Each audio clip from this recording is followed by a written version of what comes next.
Seek the truth and free your mind at dogmadebate.com. It'll upset you. It'll make you laugh. But most importantly, it'll make you think. This is Dogma Debate with David Smalley.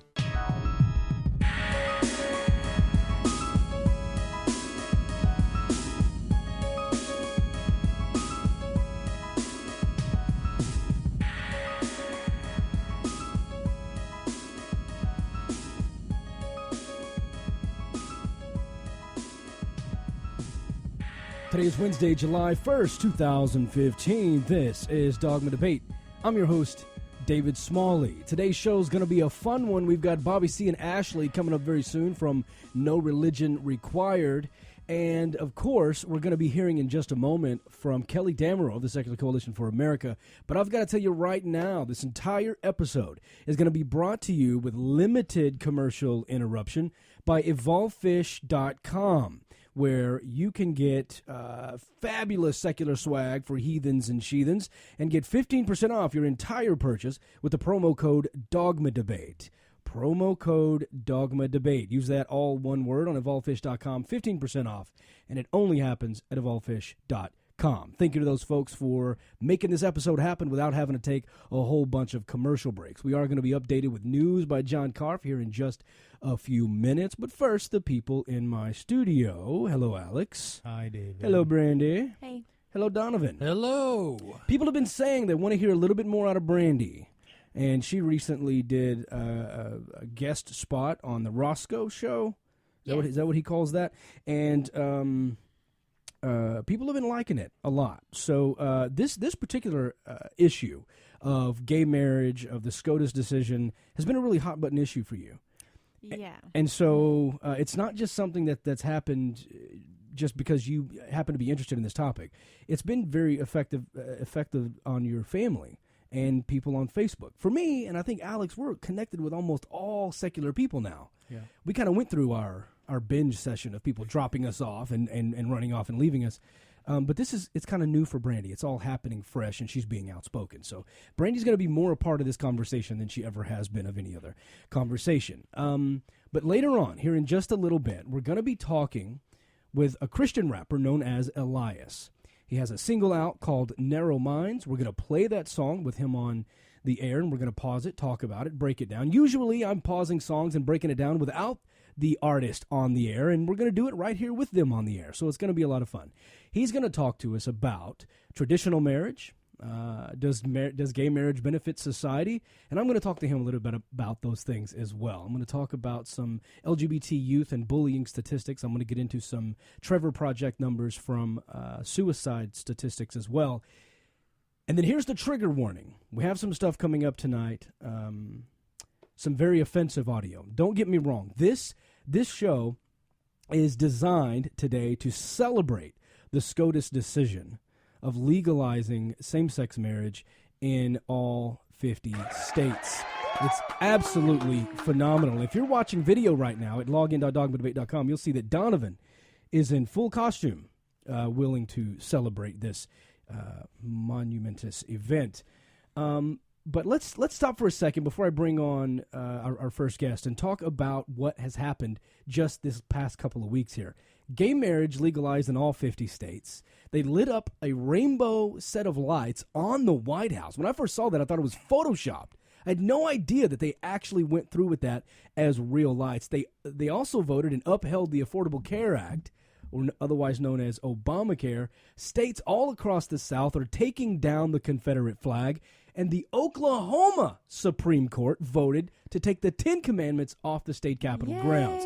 This has been a phenomenal week for liberals. Yeah. Conservatives are crying, and it's awesome. We've been happy about it. It's been a wonderful, wonderful time. So don't get me wrong. This is about celebrating the recent breakthroughs, all of our hard work, everyone's hard work across the country, speaking up, speaking out, being a part of conversations, blogging, writing, giving talks, conferences, podcasts, whatever it is that you're doing, whether you like me or not, or I like you or not, thank you for what you're doing, because you're changing minds and you're helping to change the world.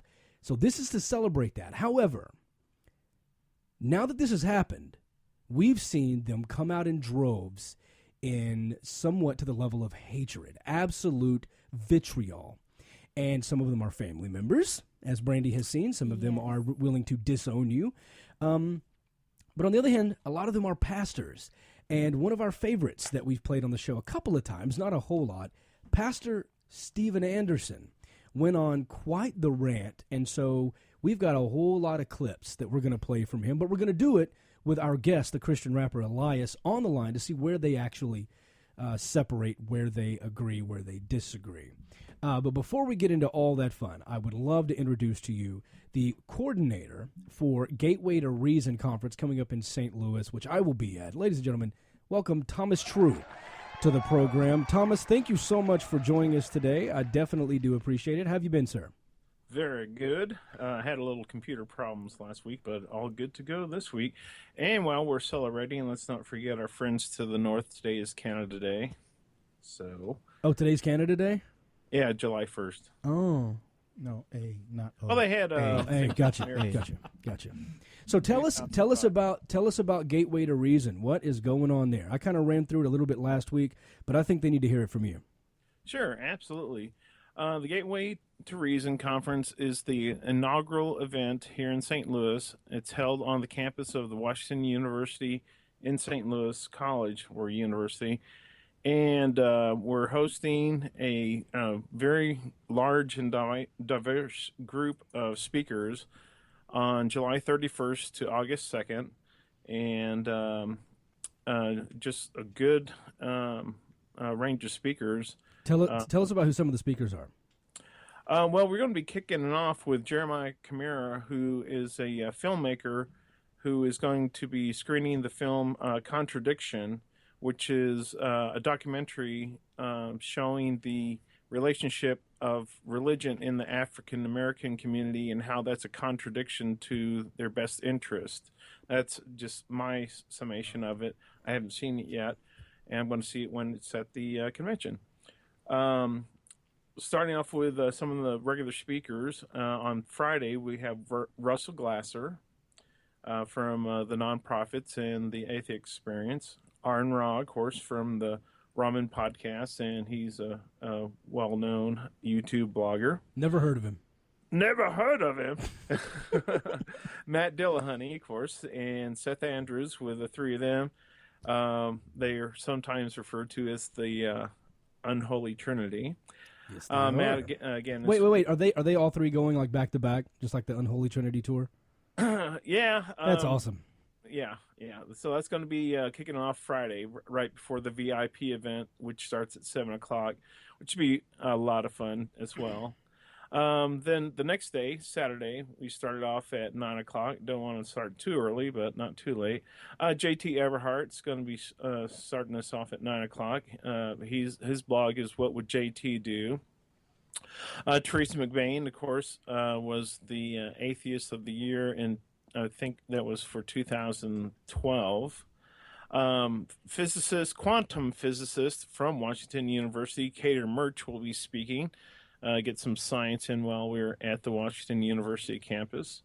Fazil Saeed Al-Mutar, who's with the Global Humanist Movement and just a really great guy, followed by David Fitzgerald, who is an author. He wrote the book Nailed. I think you might be familiar with that, if I'm not mistaken. Absolutely. And then the Heretics, let's see if I can get this right off memory. The Complete Guide, Heretics Complete Guide to Western Civilization. Nope, The Complete Heretics Guide to Western Religions, Book 1, The Mormons. That's it. Okay. La la la. And what's the new one that he has coming out? Mything in Action. Yeah, Jesus Mything in Action. There we go. Sounds like we got a lisp. David's going to be followed by Dan Barker, co-president of the Freedom from Religion. This thing is packed, man. This is awesome.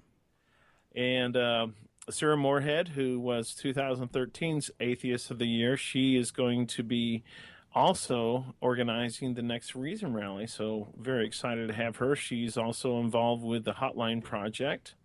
So she's a very busy woman. We're proud to have her. Get a little dinner break after there. Then we have Steve Jacobs, otherwise known as Mr. Wizard. He's going to be doing. He's a consultant with MythBusters, and whenever they have a problem they can't figure out, they call Jake up and say, "Hey, how do we do this?" And awesome. he tells them how to do it. That's very cool. So his show will be probably have some explosions in it. Starting off in the evening after Jake, we're going to have a Atheists Are Funny show with 3 comedians: Kenny Kenzilla Nip, Steve Hill, and Brother Sam Singleton. Oh, that's awesome. So that'll be a real nice way to end the evening up before we get ready for a dogma debate live from St. Louis. Very cool. That's going to be awesome. And then after that Sunday, we have P.Z. Myers, the biologist from University of Minnesota, Morris, Rebecca Vitzman, who is with the heading up the Humanist Disaster Relief organization out of, associated with the Foundation Beyond Belief. Lucien Greaves, and he's a recent addition. He is with the Satanic Temple, who is representing or working with the Mary Doe, who is suing the Missouri State Governor and Attorney General on behalf of her deeply held beliefs as a Satanist that the restricted abortion rights violate her beliefs. So we're going to hear a little bit about that case. And as I understand from people that I've talked to, depending on how this case goes, which we hope it goes in favor of women's health, it can affect the entire nation. Sure, so, yeah, it's all about setting those precedents, for sure. Exactly. Hemant Mehta with the Friendly Atheist blog, and of course he has a podcast as well. Tracy Harris, who does the cartoon Atheist Eve, and she is on the Atheist Experience as well. Vicki Garrison, who was this past year's 2014, they awarded the year after, so it was done this year, but she's 2014 Atheist of the Year, and the blogger of No Longer Quivering. So she has some real good stories to tell us. This is going to be awesome. This is really your really buddy cool. Phil Ferguson. Yeah, Phil's my buddy too. And then of course she'll be wrapping it up at 5:00 on Sunday. I will be the last talk of Gateway to Reason. That is correct. I better do something good then. You better. No pressure. And I'd just like to add that the tickets are currently on sale at gatewaytoreason.com for just $35. That's for all 3 days. Wow. That's amazing, man. That is. We have how you're able to do that. A special VIP event that's going to be going on Friday evening, which is only $125 for that event. And if you wait, even if you wait to the day of to get your tickets, they'll only go up to $50. Man, that is really cool. That is really cool. You put together an amazing conference here. It seems like a lot of people are coming on board with it. Well, I have had a lot of help, and if I could have maybe a minute to name a few people, I would like to thank them. Please do. No, conferences don't happen with one person. I'm going to just read their names off, and they'll know who they are. I won't go ahead and much detail, but Cheryl Moores, Nikki Olden Mongo, Kimberly Danner, Rebecca Vitzman, Thomas Coe, Phil Ferguson, Sarah Moorhead, William Pori, Teresa McBain, Amy Breeze, David Holland, Edward Big J. Terry, Gabriel Alwell, Steve Hill, Nelda True, Kieran Lothan, Loretta Champion, Jason Heap. You said a few names. How long is this going on?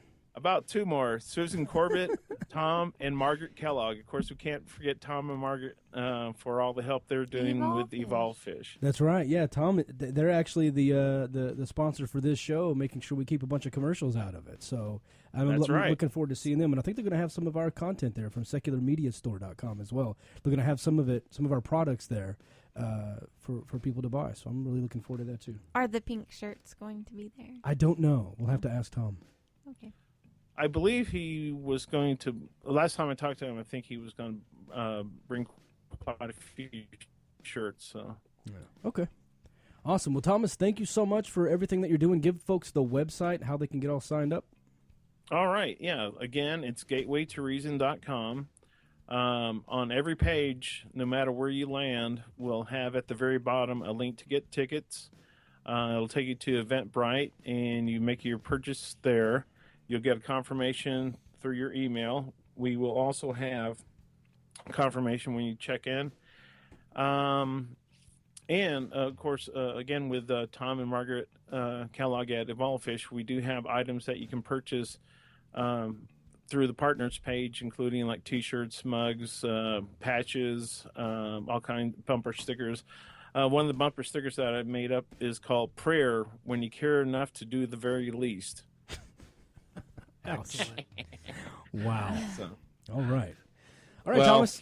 All right, man. Thank you so much for stopping by and letting us know about it. It's gatewaytoreason.com. Go get signed up. This is the last tour date I'm doing for 2015. So I got one other thing real quick. Friday, July 10th is the deadline for partner hotel on the website. So if you're planning on staying with the partner hotel, July 10th is at 5 p.m. is your deadline. Fantastic.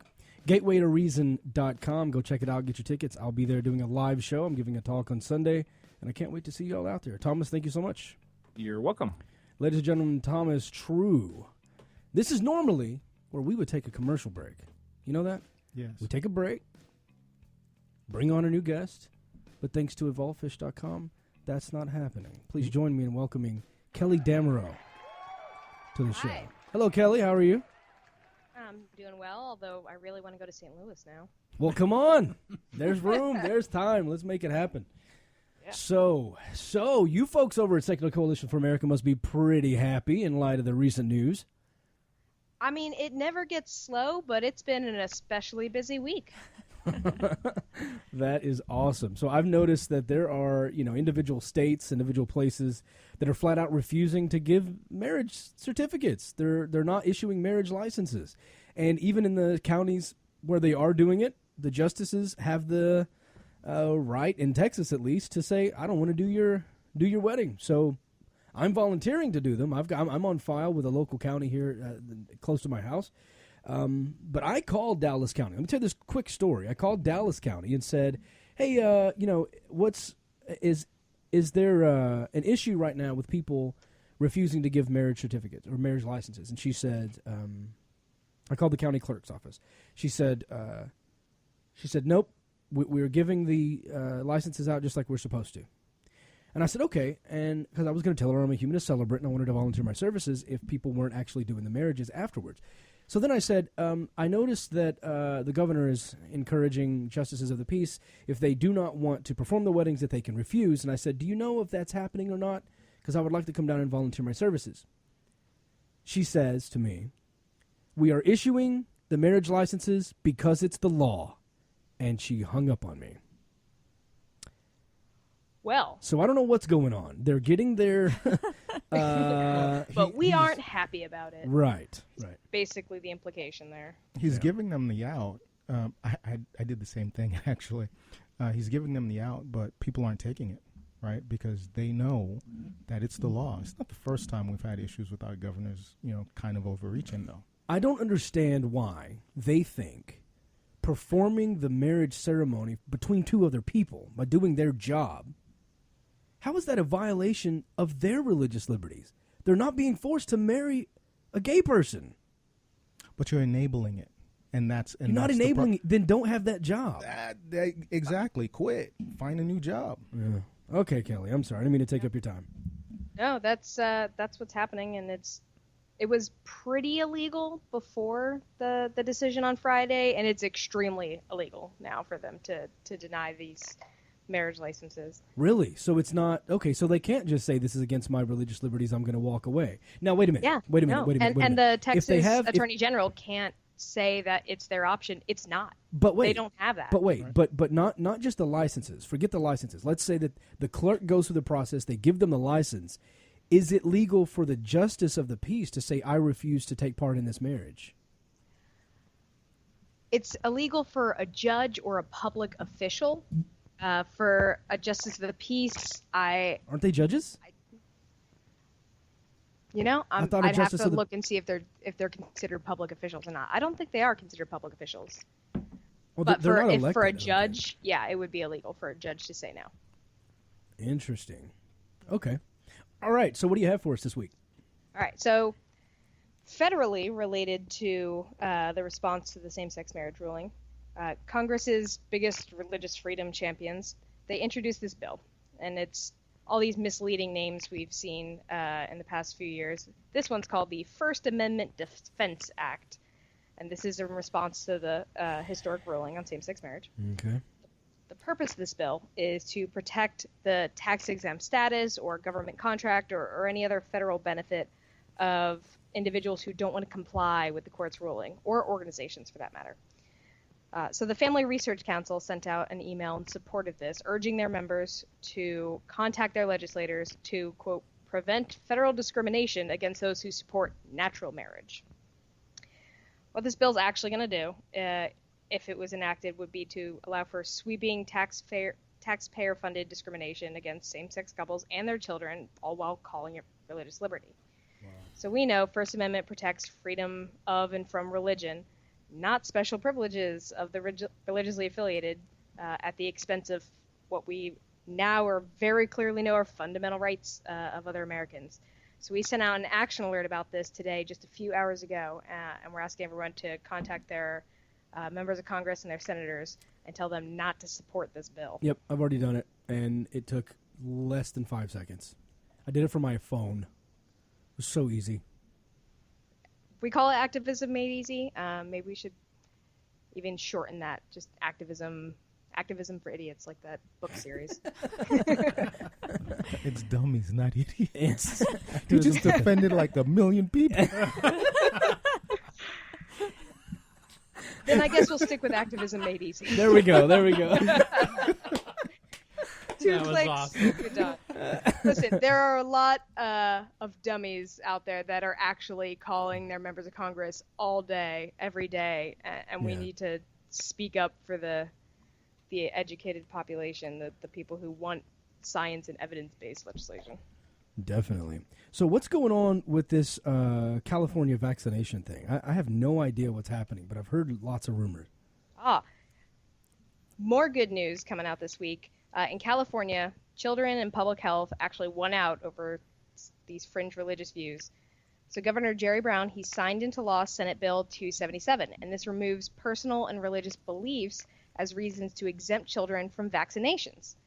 The Secular Coalition for California was really involved with this as part of this broader coalition called Vaccinate California. And it just shows when everyone gets together and works on the local and state level, things can actually get through and changes can actually happen. So this means now that if someone doesn't want to vaccinate their children, up until just the other day, I guess, they could say, for religious reasons, I do not want my child injected with whatever that is. And they would say, okay. But now, that doesn't matter. Doesn't matter what your religion is. You have to have your child vaccinated, or what? They cannot attend public school?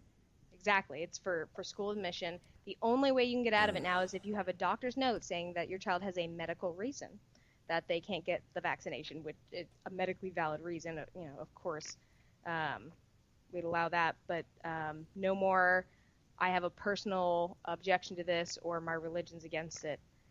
Tough luck. Okay. Yeah, and because this was so successful in California, it was actually a test case for a campaign that the Secular Coalition's putting together that we're going to be launching in a few weeks called Put Kids First, where we're going to try to make this happen in states across the country. So you think this could see a climb in the homeschool numbers, so people don't have to vaccinate? It's possible that we'll see a homeschool number jump, but hopefully it'll get people to actually get the vaccination they need, because they're still going to be going to the playgrounds and the malls and the public areas, and Right. it's a serious public health issue. Right. Wow. I don't understand the concept. I hope they don't redefine doctor and get somebody crazy to start making notes. That's true. Does it specify that it has to be a medical doctor? Because they could I don't. just... No chiropractors, right?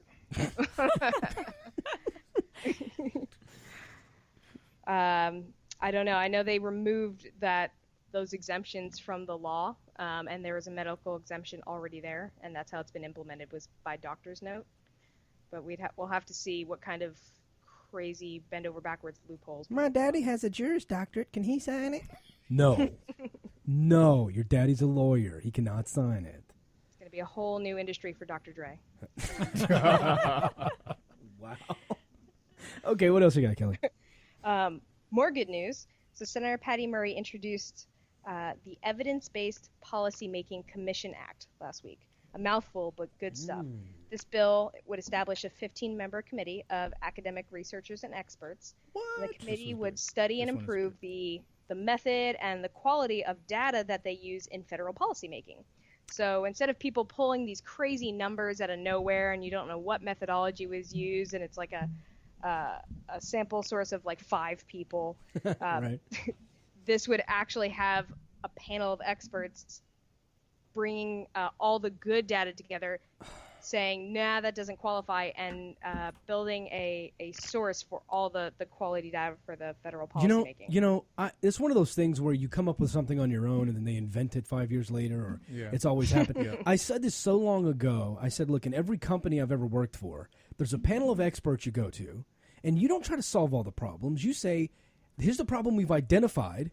Here's the customer base or business unit that needs the issue resolved, and you take it to your panel of experts. You take it to project managers. You take it to IT specialists. You take it to program managers or customer service specialists, and the panel of experts fixes the problem on an evidence-based solution system, and then they deliver the service, and then you implement that service to the business unit or customer base. That's how every successful corporation works. And I said, why aren't we running our country this way? How are people able to make policies without any science or evidence-based influence? And so this is huge. This, to me, it's common sense. It should have happened a long time ago, but this is massive. Where did this happen? Senator Patty Murray introduced this. Wow. And so this is on the federal level then? Yeah, and listen, common sense in D.C., that is huge, seeing that happen. That is amazing. We need that in Texas for textbooks. Absolutely. Absolutely. So we sent out an action alert about it on Monday. This is a rare opportunity that you get to actually tell your legislators you support a piece of legislation. So take advantage of that while you can. And yeah, it's really important to support bills that advocate for evidence and research-based policy, because I feel like we spend all our time fighting bills that are just based on ineffective policies and things that don't work or numbers pulled out of thin air. You know, it seems like whenever we did the lobby day in D.C., and I know I was there with you doing that, it seems like what we did is we took the more positive route. We were telling them what things we would like them to be for, rather than things we wanted them to stop. And I think that sends a message as well. It's not that we're just a group of people angry, stopping things, trying to prevent this and prevent that. A lot of times we are for really good legislation. So it is very important that we get behind that. I must have missed that action alert. I'm going to have to go to the website and find it. I don't remember seeing that one come through. And Alix just mentioned Texas. And speaking of Texas, the whole sex education thing is blown out of proportion. What is going on in D.C. with that? Well, I wish I had a better update on this, but the Senate Appropriations Committee, we talked about this last week, and they were debating over this funding bill, and they passed it as it was, decimating medically accurate comprehensive sex ed. There is a silver lining here. So even though there was just this flurry of bills going through committee in the past 2 weeks, it's not expected to hit the floor of either chamber until the fall, and that means we have time, which when you're on the side of trying to provide people education and information, that's what you need. So we have time to spread the word about action alerts and time to hold a ton of Hill meetings and go office to office and educate them about this issue.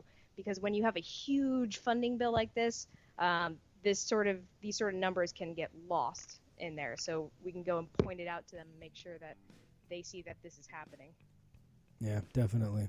All right, well, tell people where they can go to get signed up for these action alerts if they're not already. Secular.org, it's all right there for you on the homepage. All the different action alerts are cycling around, and you can sign up to be a secular activist and get involved and let your voice be heard. And so even if they're not getting the emails, if they go to secular.org right now on the main page, is there somewhere to see all of the alerts? Like for me, I obviously missed one. Can I go to the website and do it directly from the computer there? Absolutely. Cycling on the banner in the top, you'll see all the 4 big alerts that we have going on right now. And then there's a take action button right on our menu. And it'll show you all the bills we're tracking and all the action alerts that are active right now. Awesome.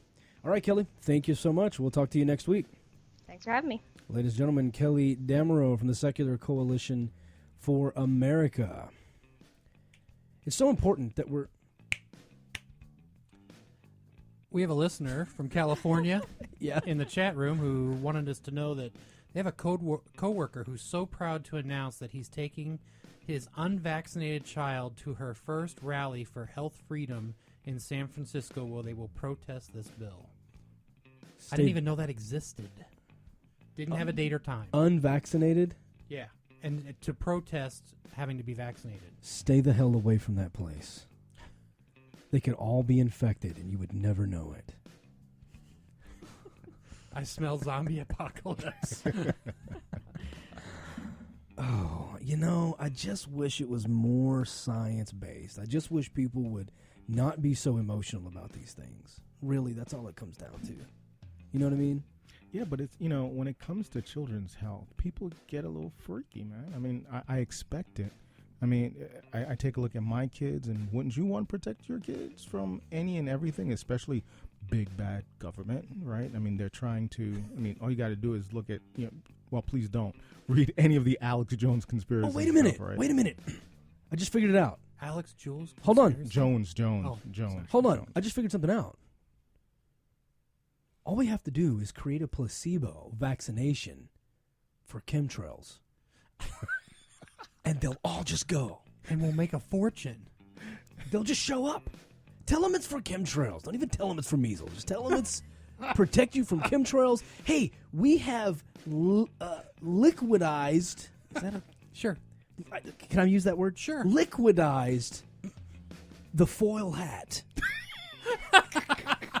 And It's if a you spray-on. You It's just a get spray-on You get it injected foil into your hat. system, and it goes into your brain, and it stops the government from reading your thoughts. Yeah. Then they'll all get it, and we won't get measles anymore at Disneyland. Do we That's have brilliant. I just saved America. You're welcome. do we have a commercial break? Because Donovan is making me hungry. He looks like a big bag of Skittles. It's not a commercial break again. He does, man. I don't know how long I can stay in this I thing. wouldn't It gets call it. hot. I wouldn't call it a big bag. He's losing weight. I'd call it maybe at least a share size. A share size. That's Okay, a a share share size. size. I'm not snacking yet. Why not does a it snack have size to be yet. a size? He They're said Skittles. big. He said a big bag Have of you Skittles. seen Okay. Skittles that big? It's It spreads wide. I don't care. I'm hungry now. well, no, we're not taking a commercial break. And we can't go to the bathroom. We just have to sit here. And you Thanks can't- of all fish. And Alex, you can't nibble on my shirt, so stop. That's okay. I'll nibble out his ear. Actually, if you want to go over there and nibble on Donovan's shirt, that would make for excellent video for the members at login.dogmedebate.com. So we are not taking a commercial break, but we are going to get updated with news for the fourth listener with John Carf. And during this segment, if you want to miss the news, Alex, and go chew on Donovan, it is totally up to you. And now it's news for the fourth listener with John Carf.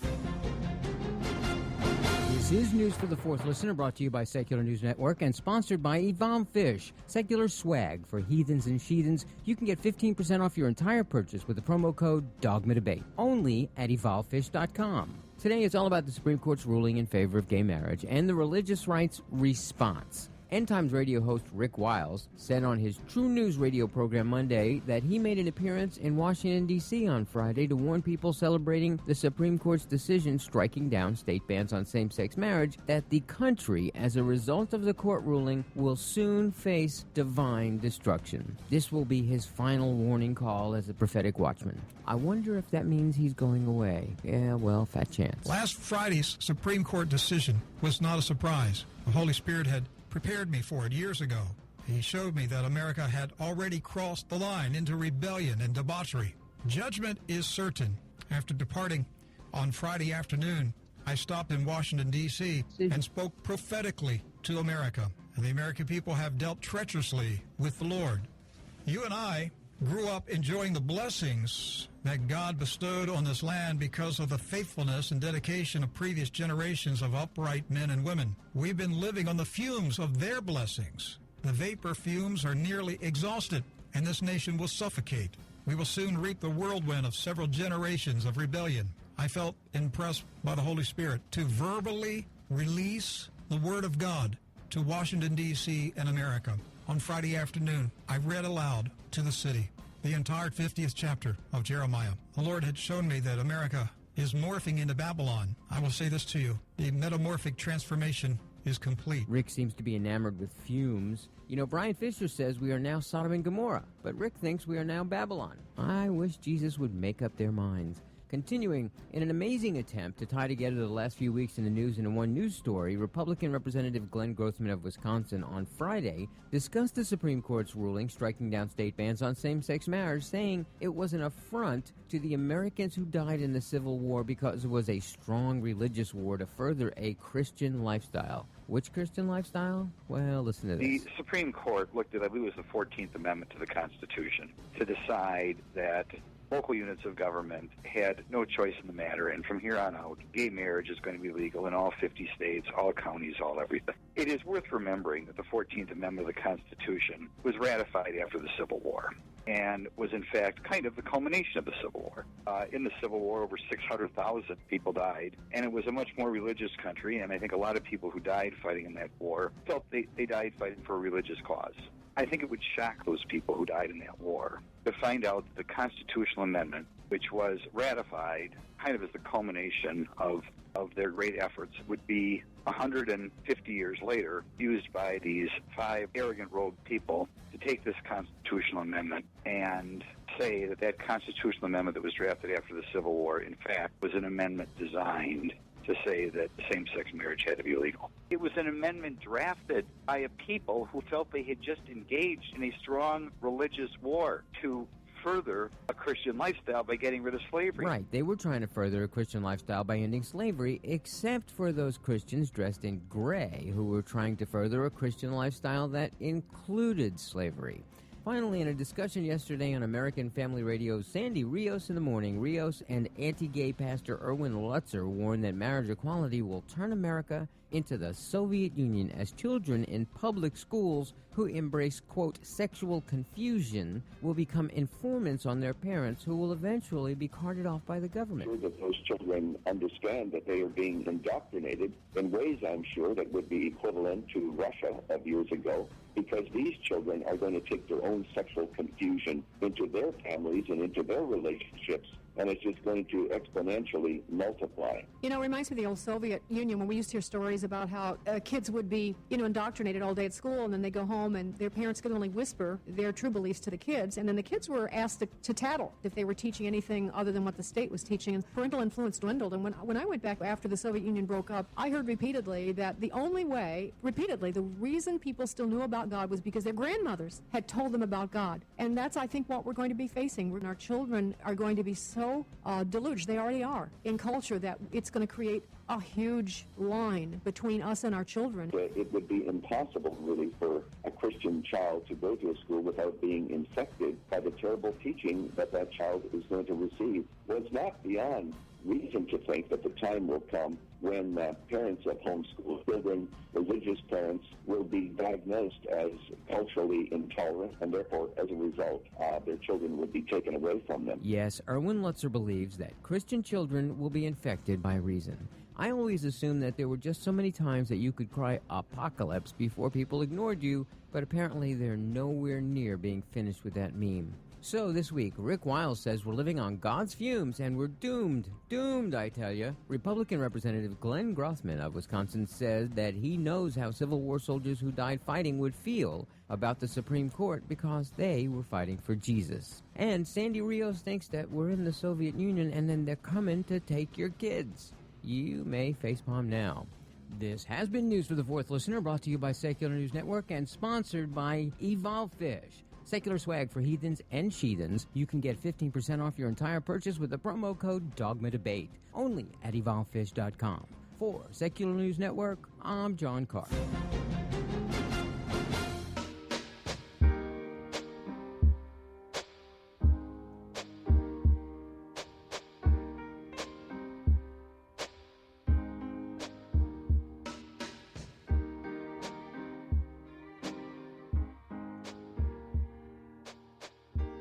Welcome back to Dogma Debate.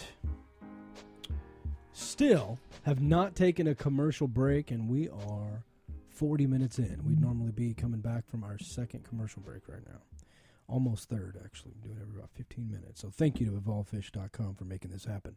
And thank you to John for that wonderful news segment. Now, the real reason everybody tuned in, from No Religion Required, Bobby C. and Ashley. Hello, Bobby C. and Ashley. It's been a long time coming for you guys to be on the show. Thanks for joining me today. Hey, y'all. It is our pleasure, sir. Thank you for having us. Man, you know what? There's something special about you folks. I don't know if I should take that as a compliment or not. You got to say y'all. It's not Okay, you hold folks. on. It's y'all. There's something special about y'all. Something special about y'all. It's really because you go to conferences, you go to these places, you listen to podcasts. You hardly ever hear anyone with that much of a Southern accent talking about the Bible not being true. And so it's really unique and it's refreshing. And so I've found myself pointing my family members, instead of telling them to come listen to my show, because they don't respect me. They change my diapers, watch me grow up. So that was awful to think about. Yeah. And you know what? I'm not even sure if that's a mental image I wanted. But thank you, David. Try to give somebody a compliment. Can't even get it out. See what happens? The point is, there are a lot of people in the South that need to point their mamas and daddies and cousins and brothers and sisters to No Religion Required, because these folks are in Georgia talking common sense to folks with those Southern accents, and it's a beautiful thing. And so we're happy to have them as a part of Secular Media Group and Secular Media Network. So thanks for that, guys. Well, thank you, man. I can tell you we greatly appreciate it. We're very proud to be a part of the Secular Media Group and the Secular Media Network. It was a highlight of our podcasting/broadcasting career. We love it. Well, you should really be shooting a whole lot higher, but and I think you have so much more greatness to come. What episode are you on now? We go ahead, Miss Ashley. I know you're dying. We just finished up 68. This coming up Sunday, live on Spreaker at 7 p.m. Eastern Standard Time. We will be doing episode 69. Hey now. Yeah. Why am I thinking about pretzels now? That was an inside joke that you have to listen to the show to get. Indeed. So tell them how they can find the show, Bobby. Well, they can find us on iTunes, Stitcher, and Spreaker. We also go live every Sunday evening at 7 p.m. Eastern Standard Time on Spreaker. We have a chat room through Spreaker that they can come on and communicate with us. Just about everywhere. NoReligionRequired.com, NoReligionRequired.secularmediagroup.com. Yep, and they're also one of the featured shows on secularmediagroup.com. We have a bunch of folks, Phil Ferguson, Daryl Ray, Callie Wright, all spinning through there. And when you see them, click on them. It'll take you right to their stuff, or you can go right to NoReligionRequired.com. That is so awesome. Just as an aside, you guys do segments like Dogma Debate does, right? You break it up into segments and have different things. Talk a little bit about where this atheist Bible study concept came from, because as I understand it, Miss Ashley was actually a Christian when all this started. She was. Yes, I was. As I'm 30-something years old, and I have never read the Bible. Okay, you'd never read the Bible. No, and I went to church all my life, and they just always told me the good verses. So I had made the comment when Bobby started doing the show, because he actually started out doing it by himself, that I had actually never read the Bible, which he felt that floored him. So he said, you know what, you're going to read the Bible on the show. And I said, okay. So I started reading the Bible on the show for the very first time. We are in Numbers now. And, God, there's a lot of repetition, but I never would have imagined that what I'm reading was in the Bible if I was reading it as a child. Wow. So what was your process? What was your process of starting to challenge your position, starting to question? How did it happen for you? Well, it began with I was in a very abusive relationship for like the past 11 years before I met Bobby 5 years ago. And I began to question, okay, why is this happening to me? What have I done wrong for God to put this on me? Because I was always told that God gives us tests, and this is only a test, and he's never going to put anything before you that you can't handle. So I just always thought that, I was being punished for sins in my past. And, and it finally got to the point, I'm like, okay, God, how much more are you going to allow this to happen to me? And so I started thinking that maybe there isn't one. And as I started reading the Bible and started getting more into secular activities and attending conferences, it started to confirm everything that I had been thinking, that I'm sitting here asking God, why is he putting all this in front of me? And he never was the one who put it in front of me. Wow. And so has reading the Bible been more solidifying for you as a non-believer, or has it made you sort of want to revert back to your faith? Oh no, it's sending me more towards being a non-believer. I mean, I don't understand how. First off, if God's supposed to be this loving God, how can he write what he's? I mean, how can he do this to people in the Bible? I mean, really, and I don't think that it happened. I really don't. Now, what would you say? I'm sure there are a couple of Christians out there thinking, well, she just sounds like she's mad at God. What would you say to that? I'm not mad at God. What I would say is actually go sit down and read the Bible. Don't go and look at the Bible verses like I did that were taught to me about, the rising of Jesus Christ, and don't go read the Noah story. Start from the beginning and question everything that's in the Bible. Don't just believe what you're told. If somebody tells you something, go look it up. Go read, there's so much information out there that is available to us. Go look it up for yourself. I think what you're trying to say is the best way to do it is to read it critically. Read it with skeptical eyes. Start looking at it with reason and logic, and start asking yourself, is this something that a loving God would do? This might be a tough question, but since you started from the beginning, what was the first thing that really kind of freaked you out? That first off, there was 2 creation stories, but the one thing that really, really got me was the fact that Eve was punished when she was never even told not to eat from the forbidden tree. What do you mean?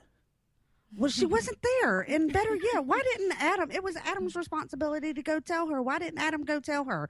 And why is she being punished for something she never knew about? Sounds like you pushed a button there. Somehow I knew it was going there, maybe because I listened. Yeah, you've kind of touched a soft spot there. Yeah, I kind of get upset when women get blamed for something that they never even knew about. I guess, Ashley, from my perspective, to hear you say that you went through abuse all this time thinking that God was putting you through a test, it makes me sad to know that you were hurting all this time because you thought that the God that you were supposed to pray to was testing you. And it just, I don't know, I feel so sad that even happened. But did you find comfort in it as well? I mean, that's a lot of what, religious, usually women in religion, cults specifically, they'll go through the abuse, but they still relate to this God that is caring for them. I mean, yeah, it's a test, but I still love you. And that's one of the problems that we, as reasonable people, we have a problem with that. It just doesn't make sense. One of the things that when I was going through it, the reason I did find comfort when I would pray, because I felt like each day that I woke up and I wasn't dead was that he protected me. Yeah. Are you still feeling guilt over anything? The abuse? Just No. all of it. Have you got to the point where you're like, I don't need to be guilty for things? Yes, I have. If something happens, it happens. I'm a kind person. I do not believe in being rude to anybody or being malicious towards anyone. I do have a heart, and I don't feel guilty because I feel like I'm in everything I do each day. It's going to lead me to a better life, or it's going to help somebody lead their lives to a better life, which leads me real quick, Brandy. I'm going to tell you, if I had an applause button right now, I'd be standing up clapping for you because you lit a fire under me these last couple of weeks. Well, thank you. It's really taken me a long time to be able to speak up. It's been a difficult thing, and I know it is for a lot of people, and a lot of people are scared to speak up because they're afraid to lose family and lose friends. And for me, I grew up so close to my family that I didn't want to even take the risk. And so I really appreciate, that it's noticed that, I'm trying to do the right thing. And if it hurts somebody else's feelings in the process, well, then so be it. But I can't continue to sit silent knowing that people are hurting out there. I completely agree. And I've been in that position for the last, ever since I started, especially doing the show. I would only voice, speak of anything on the show out in public. Nobody would know that I actually did a show. Nobody would, know my views on anything. And I've always wanted to speak up, but I always had that fear of, I just developed a relationship with my father after 10 years of not speaking to him. He just met his grandchildren. Hello, friends. I've just traded my... Sorry about that. Was that equipment issues? Live radio. Look, I'm telling you, anybody that gets attached to No Religion Required has equipment issues. Well, as I was saying real quick is, just listening to you and reading some of your stuff that you've done this week. I mean, I'm like, okay, wait a minute. I'm joining forces with her. Well, we are a family, so that's what we do. It's been crazy because we joke a little bit about Facebook, and David said earlier, we've already cleaned out our list, but the number of people that have come out as of Friday is actually pretty staggering. I mean, there have been people that have updated their profiles. I've seen some really beautiful stories about, hey, mom, dad, guess what? I'm gay and I'm going to get married. So a little bit of a shock and a little bit of surprise. But this goes a long way to help destigmatize this idea of same-sex marriage. And it was really primed for it, especially when you start looking at the numbers. You're talking about 60% of the American population. And it's interesting because, we always talk about, well, we're trying to compare this to Loving, and there are absolute comparisons. But, back in 1967, when Loving v. Virginia was passed, there was only about a 4% acceptance for interracial marriage. 4%. Mm-hmm. It took almost 40 years to get it to the 87% that it is now, which still says almost 20% of Americans have a problem with interracial marriage, right? Which in itself is a little crazy, but we're looking at 60% almost across the board in the U.S. people are accepting. Yeah, and I think that everybody has their own reason for saying something, or like for me, it wasn't that, okay, now that the ruling's out there, I'm going to just tell everybody how I feel. For me, it was seeing all of these posts about one man, one woman, and, click and share if you support one man and one woman. What? That's not even a thing. You don't need support for that. It's already legal. Did you see exactly? What was interesting is, you had the rainbow flags. Did you see the alternative flags with their crosses? And I told Brandy I figured they were going to do something like that. I was like, "Are you serious?" Wow. So those types of things is what really drove me to say something, because I'm looking at all of these things, and my family and friends saying, I understand that you have an opinion, but I have an opinion too. And I'm like, what? You have an opinion about people being treated equally? That's not even a discussion to me. It shouldn't be a discussion. Everybody should be treated equal regardless of what your opinion is on, if you're praying to a God or this God or that, it doesn't matter. Everyone should be treated equal, period. Well, End of I agree with story. you. And the funny thing is, it's not very funny. I had a family member earlier this week that is a Christian that felt that the ruling was persecuting her and persecuting the Christian church because she was upset that they were taking away her right to take away other people's rights. That's right.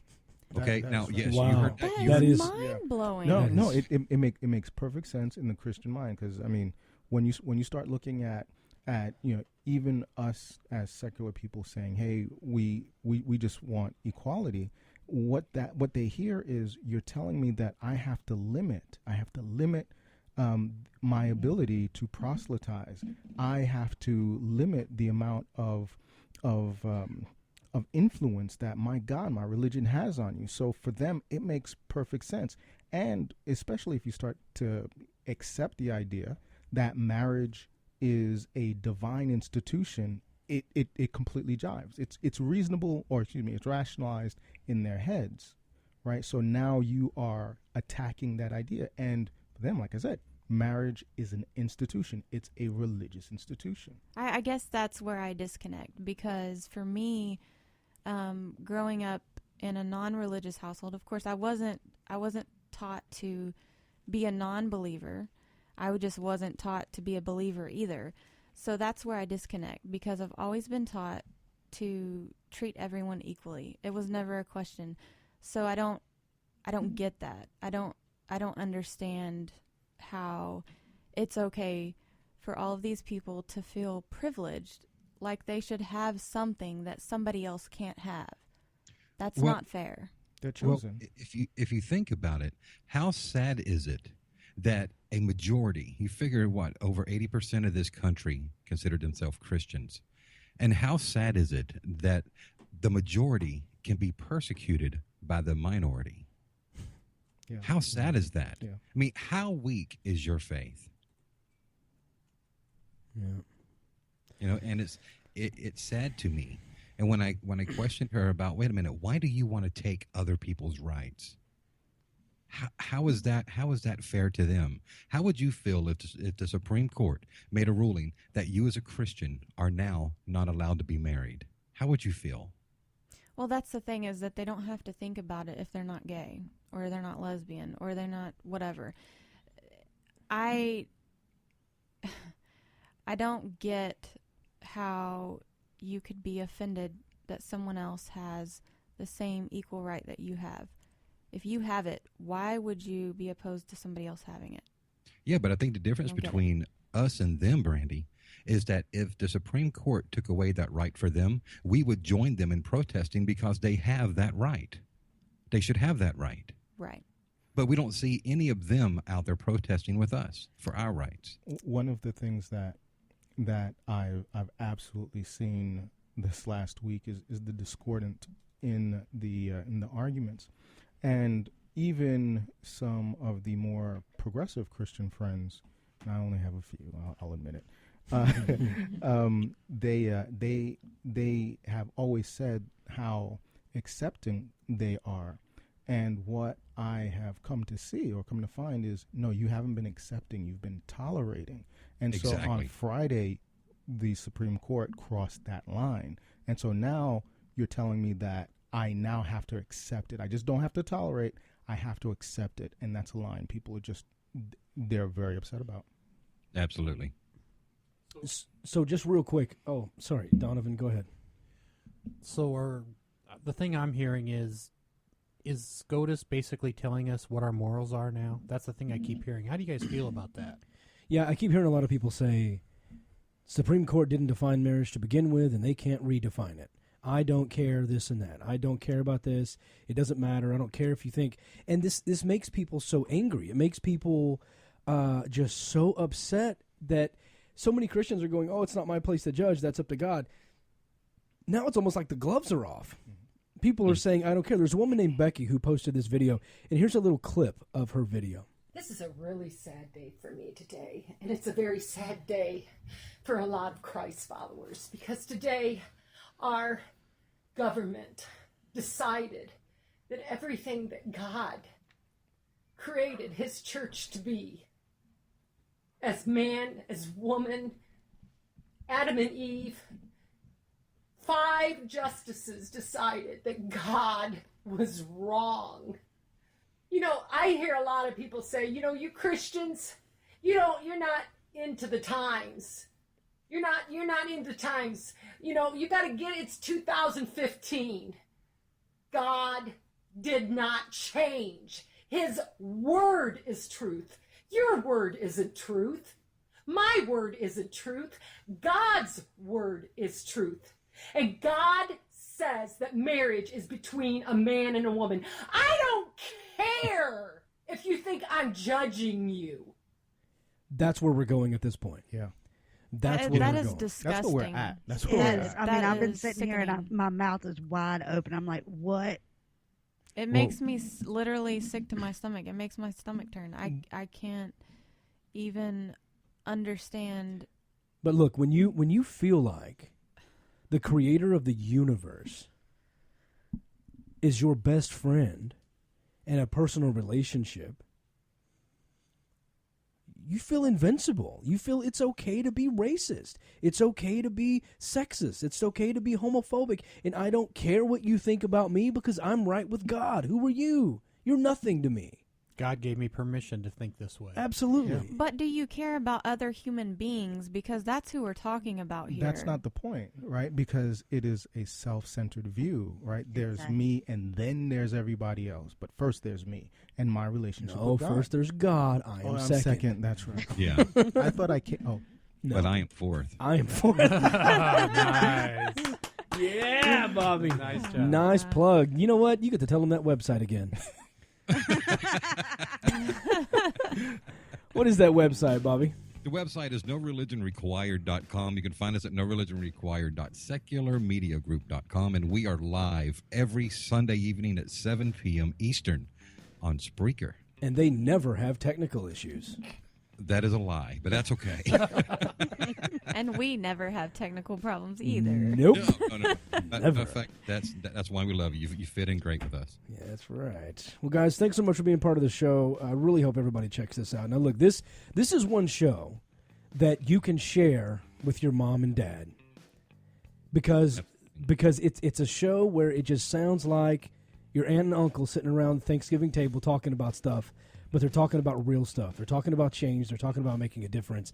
And they're doing it with an open mind and Southern accents. And it's a beautiful, hilarious show. So please check out No Religion Required. Bobby, C, Ashley, thank you so much for joining me today. Thank you very much for having us. Y'all. All right. Bye, y'all. Bye, y'all. Bye, y'all. There they go. No Religion Required. Coming up next, the moment you've been waiting for, the Christian rapper will join us live. We're going to talk about his song, Narrow Minds. And I'm actually going to play the song with him on the air. We're going to talk about it. But we're going to open the phone lines now in case you want to be a part of the conversation. As always, you can live tweet during the show at David C. Smalley. Donovan, you've got a chat room there, I'm assuming? Yes, we do. If you're in the chat room, log in.dogmadebate.com. You can submit questions and comments there, and Donovan will do what he can to try to get those on the air. Log in.dogmadebate.com. And remember, we're going to be sticking around after the live broadcast with our Christian guest, Elias, for the after show, and we're going to be talking about Bible contradictions. He told me in a previous conversation there's not a single contradiction in the Bible. So we're going to talk about that, and we're going to talk about some of my perceived contradictions and see if he can explain them to me. And if you want to see just a 100% complete uninterruption in this, go to login.dogmadebate.com. There's webcam video. You can watch it live. You'll watch us go off air, and then we'll keep on talking right on the same video. So it's completely uninterrupted at login.dogmadebate.com, and you can join in the chat room conversation, or you can live tweet during the show, or you can give us a call right now. The phone lines are open. The phone number is 214-377-1166. 214-377-1166. We'll be live with a Christian rapper right after this. More Dogma Debate coming up. I'm Greta Christina, and I am the fourth listener. To get your comment or question on the air, you can always live tweet during the show at David C. Smalley or give us a call at 214-377-1166. The conversation continues on Facebook.com/Dogma Debate. Seek the truth and free your mind at dogmadebate.com. For more information on this program and many others, visit secularmediagroup.com. Atheist swag for heathens and sheathens. Get 15% off your entire order using the promo code Dogma Debate only at evolvefish.com. You're listening to Dogma Debate on Secular Media Network. Here's an excerpt from Atheist Universe by David Mills. There was never any doubt voiced or even contemplated that day didn't mean day in the book of Genesis. Even Henry Morris and other creation science champions reaffirmed completely their belief that Genesis was literally true. Not so for the ID followers. They reject Genesis as being literally true, but can't seem to bring themselves to say that Genesis is literally false. They are torn schizophrenically between their emotional dependence on the local religion and their embarrassment at having to accept the serpent in the garden along with their Savior on the cross. The ID cultists want to be counted among the religious faithful, but long to be perceived as science-minded as well. ID evangelists are embarrassed by the content of their own Bible. Despite innumerable biblical references to the devil, ID's preachers never use the term publicly because they are ashamed of it. Atheist Universe by David Mills is available at atheistaudiobooks.com. While cutting molding with a 12-inch dual compound miter saw, while holding a newborn baby in your arms, when face-to-face with a congregation of alligators, with the ball in your hands and the entire freaking season on the line. There are a million places you'd never consider texting, so why would you do it while driving? NASCAR driver Casey Kane here, asking you to please stop the text, and together we can stop the wrecks. Brought to you by the Ad Council and the National Highway Traffic Safety Administration. Get the message at stoptextstoprex.org. If you've been missing Dogma Debate, man, it sucks to be you. In the name of God, you killer. In the name of your God, in the name of God, you conquered. In the name of your God.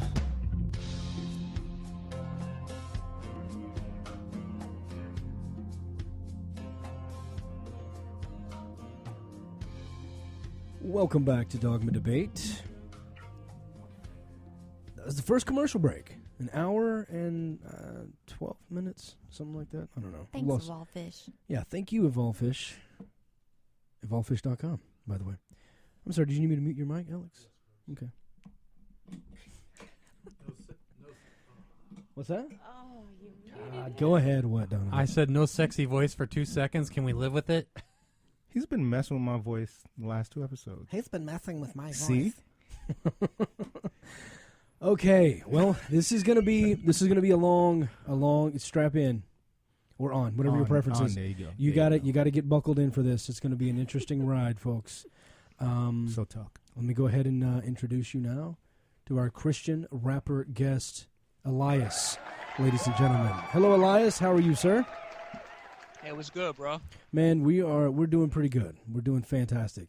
Before we get into your song and playing your lyrics and talking to you about this whole SCOTUS decision on marriage equality, tell everybody a little bit about yourself, where they can find out more about you, and how we came to know each other.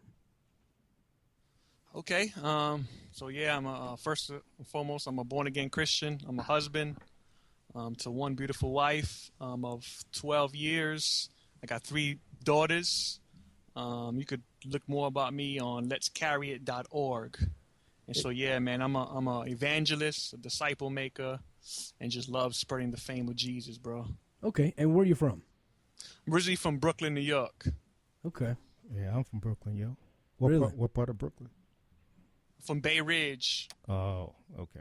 What? You sounds like that means something to you, Alex. Well, I'm from Brooklyn, Brownsville. Okay. Yeah, so I mean, Bay Ridge is cool. It's fine. It's a nice area.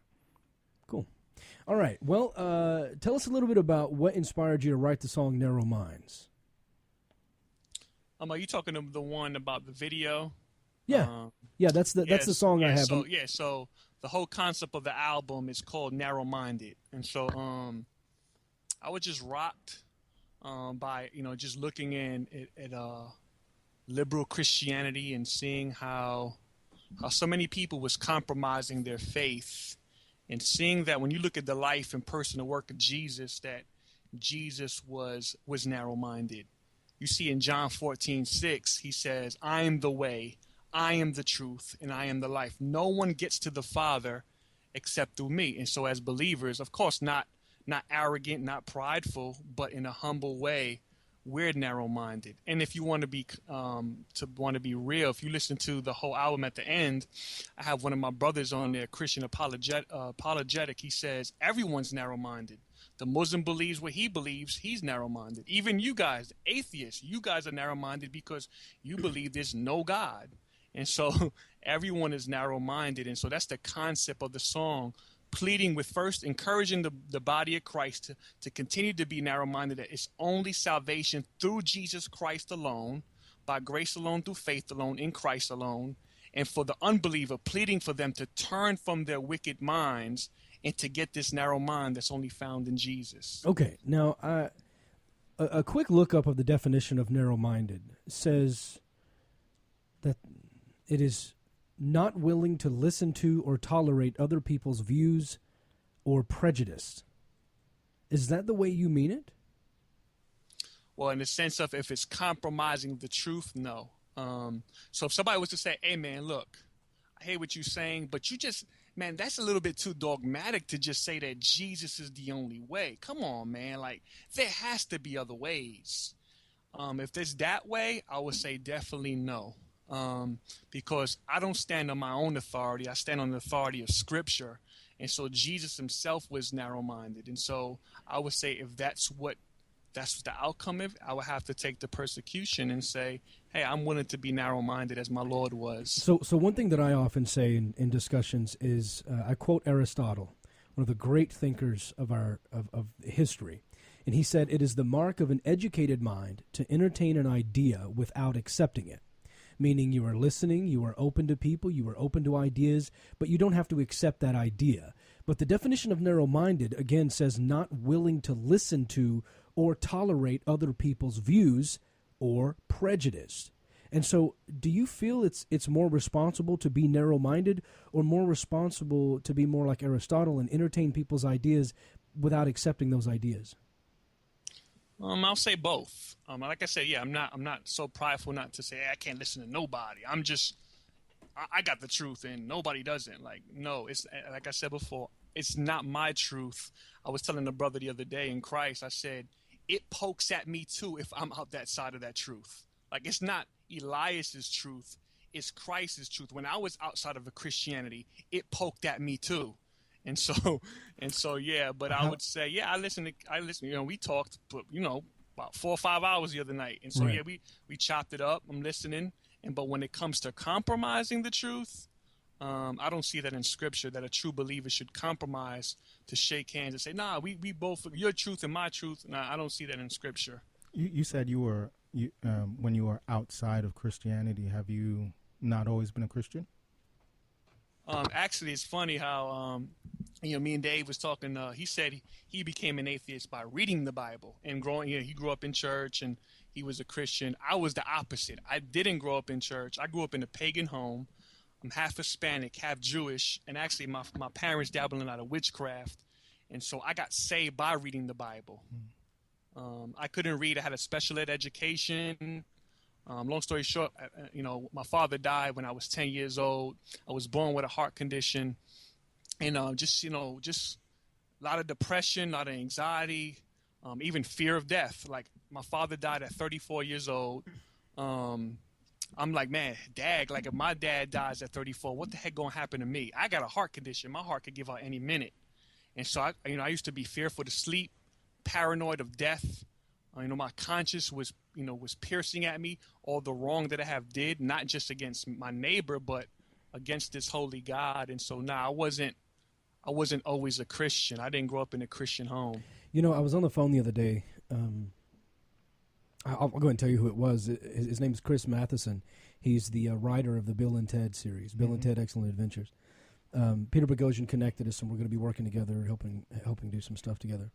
And he asked me a question. He said, do believers ever give you arguments that are compelling, that you actually step back and go, wow, that's a good argument? And I brought up Elias's argument that he just made. It's not even really an argument. It's more of when it's that personal, when it's that emotional, when it's that drilled in them. It's not that it's convincing to me to change my mind, but it helps me understand why they believe. Yeah. It helps me understand why they really, it makes them upset or anxious to consider these things not being true. So that's about as emotional and close and personal as you can get to your belief. Yeah. So you really consider yourself truly, saved, not just, saved your soul and salvation, etc. But he saved your life. Is that how deeply connected you are with your belief in God and Scripture, specifically Christianity? Yeah, I would say a lot of people just attribute Christianity to just a psychological decision. Like, you see a lot of people at youth rallies and, I just made a decision, right? Well, I believe that salvation is a supernatural work of God. That is a divine act of God that, as Jesus says in John 3, he says, unless you are born again. The little word in the Greek literally means born from above. And so, I believe that God truly redeemed my soul. Salvation means I've been delivered from my sin. So Elias, so you don't think you made a decision? You believe that God just laid it on you and, like you said, rocked you, and then you became a Christian. You don't think you made the choice. Do you think that atheists make a decision to not believe, or do you think it's not up to us?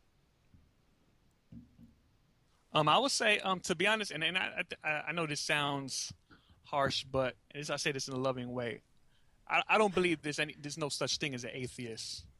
When I look at the text, when I look at, Romans chapter 1, and you guys probably know the verse, you grew up in church or whatever, but like there's no such thing as not believing in God.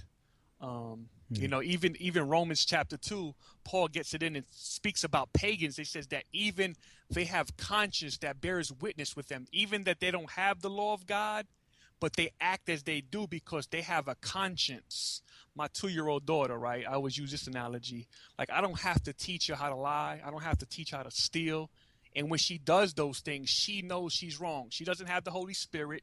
She doesn't know God, right? She would be a pagan, in the sense of God. And I'm not dissing my daughter, but she's an unbeliever. Yeah. And how does she know wrong? It's because our conscience bears witness within. We're made in the image of God, and we know right from wrong. Actually, a conscience is good because conscience helps a lot of people not commit suicide, because we know deep down sometimes it's wrong. So yeah. So you would say, and I'm generally curious. So a psychopath or a sociopath, the ones that are truly clinical, that really don't understand what right and wrong are, and there's no empathy. And sometimes we even see it with children. Do you think that they just weren't chosen, or they've been abandoned? Because by your definition, they're not the embodiment of God. They haven't been touched by the Holy Spirit. And I'd even go as far as ask you, why do you think that might be? Now, of course, that may be going too far, because I'm then asking you to know, the mind of God. But, I'm curious to your thoughts on that. That's a good question, bro. And so, I believe that when we're born, that man is not seeking God. Romans chapter 3 says, Paul says that no man seeks after God, right? And so I don't believe in secular psychology.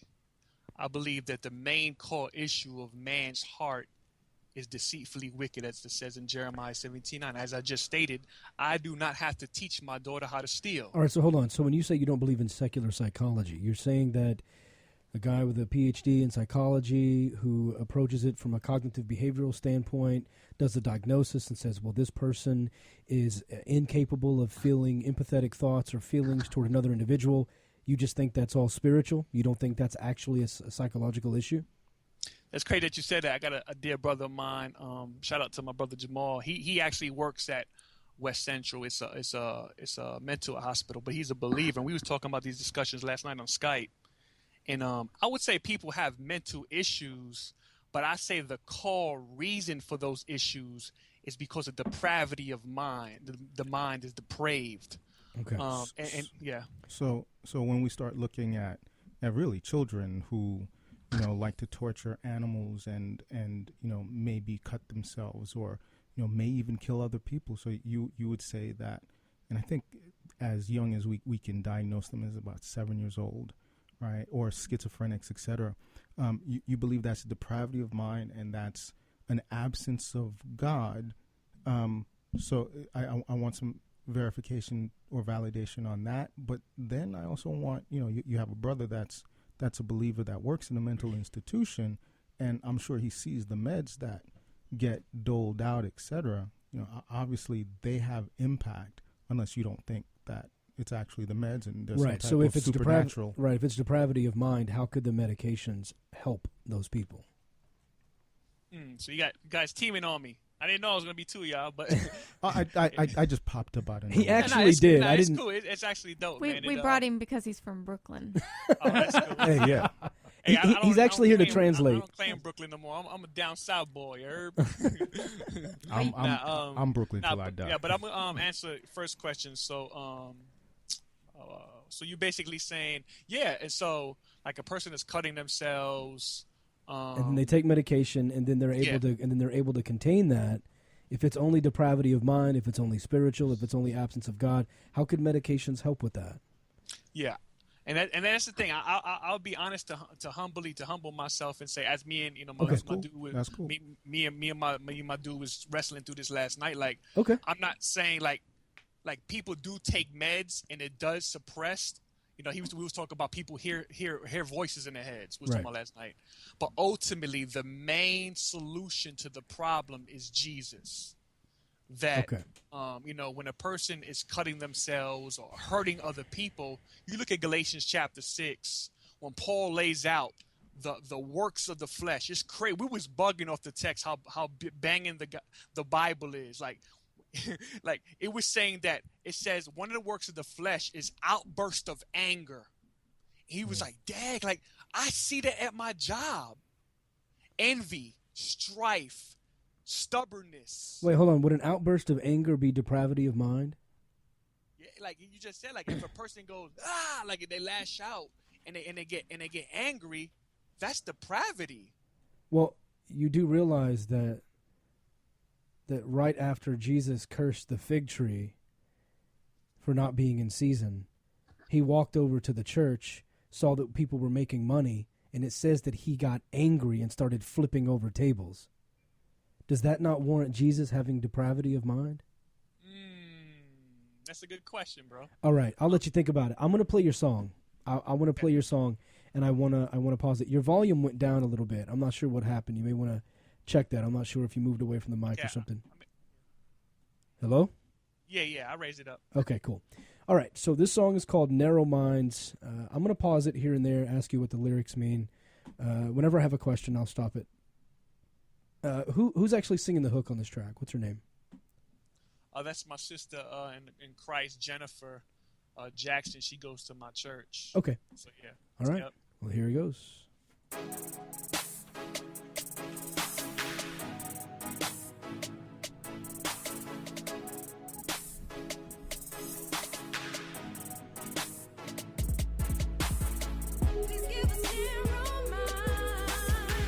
Let me stop you right there. So she's asking, please give us narrow minds? Yeah, yep. Okay. Please give us narrow minds. So, again, I guess it goes back to, so you don't want to be open-minded. Is that what you're asking God for, to not be open-minded? In the sense of, when I mean narrowness, I mean the ways of Jesus Christ, his absolute truth teaching. And so for the Christian, Romans 12:1 and 2, it says to be transformed by the renewing of our minds. So the believer is crying out, please make our minds more like you, Jesus. So that's what I'm saying. Okay. Please give us narrow minds so we can shine for Christ. So we meet the Father of light, so we can fight the good fight. Please give us narrow minds so we can shine for Christ. We meet the Father of light, so we can fight the good fight. I'm a bond slave. I've been regenerated.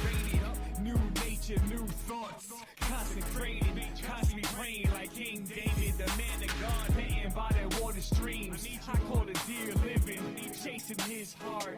Yes, the scroll is hard. My telescope is on the sun, forget little stars.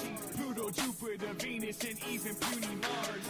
I'm in awe at an almighty living God. Colossians 1:16, there ain't no other being we hold in high esteem. That's why we crown him king. Finite weaklings, he is my Prince of Peace. In my deepest need, oh please. Please give us narrow minds so we can shine for Christ. Okay, the last line there is saying that basically when you're in your deepest need, you reach out to Christ, and he's there for you. And I noticed a few minutes ago when you were talking about depravity of mind and people having mental issues, and they cry out to God, you're like, the ultimate solution is Jesus Christ. So I've got to tell you, in the several years I've been doing this, a recurring theme for me, talking with atheists, they will tell me that when I was a believer, I had depression, I had this issue, that issue, I was abused, I had this problem, that problem. I cried out to Jesus, I cried out to God, I hit my knees and prayed for help, and God was never there for me. We just talked with a woman, Ashley, who was in a very abusive relationship and continued to pray to God to make it stop, and it didn't stop. One of my co-hosts on the show who's not here today, Lydia, she's probably the best example that she was extremely religious all the way up into her 30s. And her father is a minister, and he's a pastor actually. And she had multiple bouts with depression and crying out to God and hitting her knees and crying and asking for someone to help her. And she was constantly met with silence. So what would you say to someone who considered themselves an absolute devout believer, lived by Christ, lived through the Word, converted other people to Christianity, went out and taught the gospel, brought non-believers into Christ, all these things, and then continued to cry out to God and was met with nothing but silence? What would you say to that person? Why aren't they hearing anything?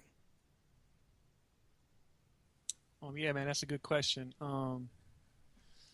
First of all, when we ask the question, we're not hearing anything. What do you mean by not hearing anything? Well, like, for example, please stop the abuse. Please save me from this relationship. Please save me from this man that's doing this to me.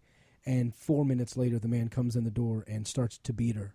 And then he leaves. And then the next morning, she's praying to God, let last night be the last time. And he walks in at noon and beats her again. And it just goes on and on and on for years and years and years and years. What do you say to her? Why isn't Jesus doing anything? You said, reach out to Jesus. Jesus is the solution. What happens when you apply the solution and the problem continues? Okay, so the first question will be, what, you're not hearing anything. First, we got to remember that we don't hear from God audibly no more. We hear from God through his 66 books. God speaks to us through his holy word, right? And so she said, bust them upside the head with the Bible. The what now? I said, so she said, bust them upside the head with the Bible. How does she protect herself when prayer doesn't work?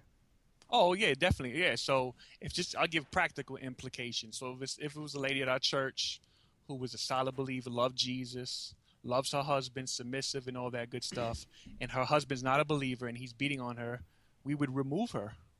We would send men there, biblical men. Of course, we're not going to jump the dude, but yeah, we would remove her, put her up in our home, protect her, and try to even resolve it, and maybe keep praying for the dude, and hopefully he come to Jesus. But yeah, we'll definitely protect. We just ain't gonna let nobody hit on a woman. No, I'm saying, why isn't Jesus stopping it?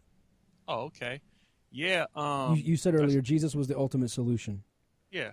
What about when Jesus saves us, he doesn't take away all of our problems. Like you said, anxiety, panic. Like, I'm gonna be transparent. Like, I'm a born again believer, 12 years, 13 years. Like, I still struggle with anxiety attacks at times. That doesn't mean that's the prosperity gospel. You come to Jesus, he's gonna take your problems away. We don't believe that. That's not biblical Christianity. You know what I'm saying? Like, Charles Spurgeon was one of the greatest preachers of all time. He struggled with depression half of his life. That doesn't mean Jesus doesn't love you any less. We live in a fallen world. Right, but Elias, just a second ago when we were talking about mental illness, you said that Jesus is the ultimate solution. Yeah. And then in your song lyrics just then, you were saying something very similar, that in my deepest hour of need, Jesus is there for me. Mm-hmm. So what about when these people hit their deepest hour of need and they cry out to Jesus and he's not there for them?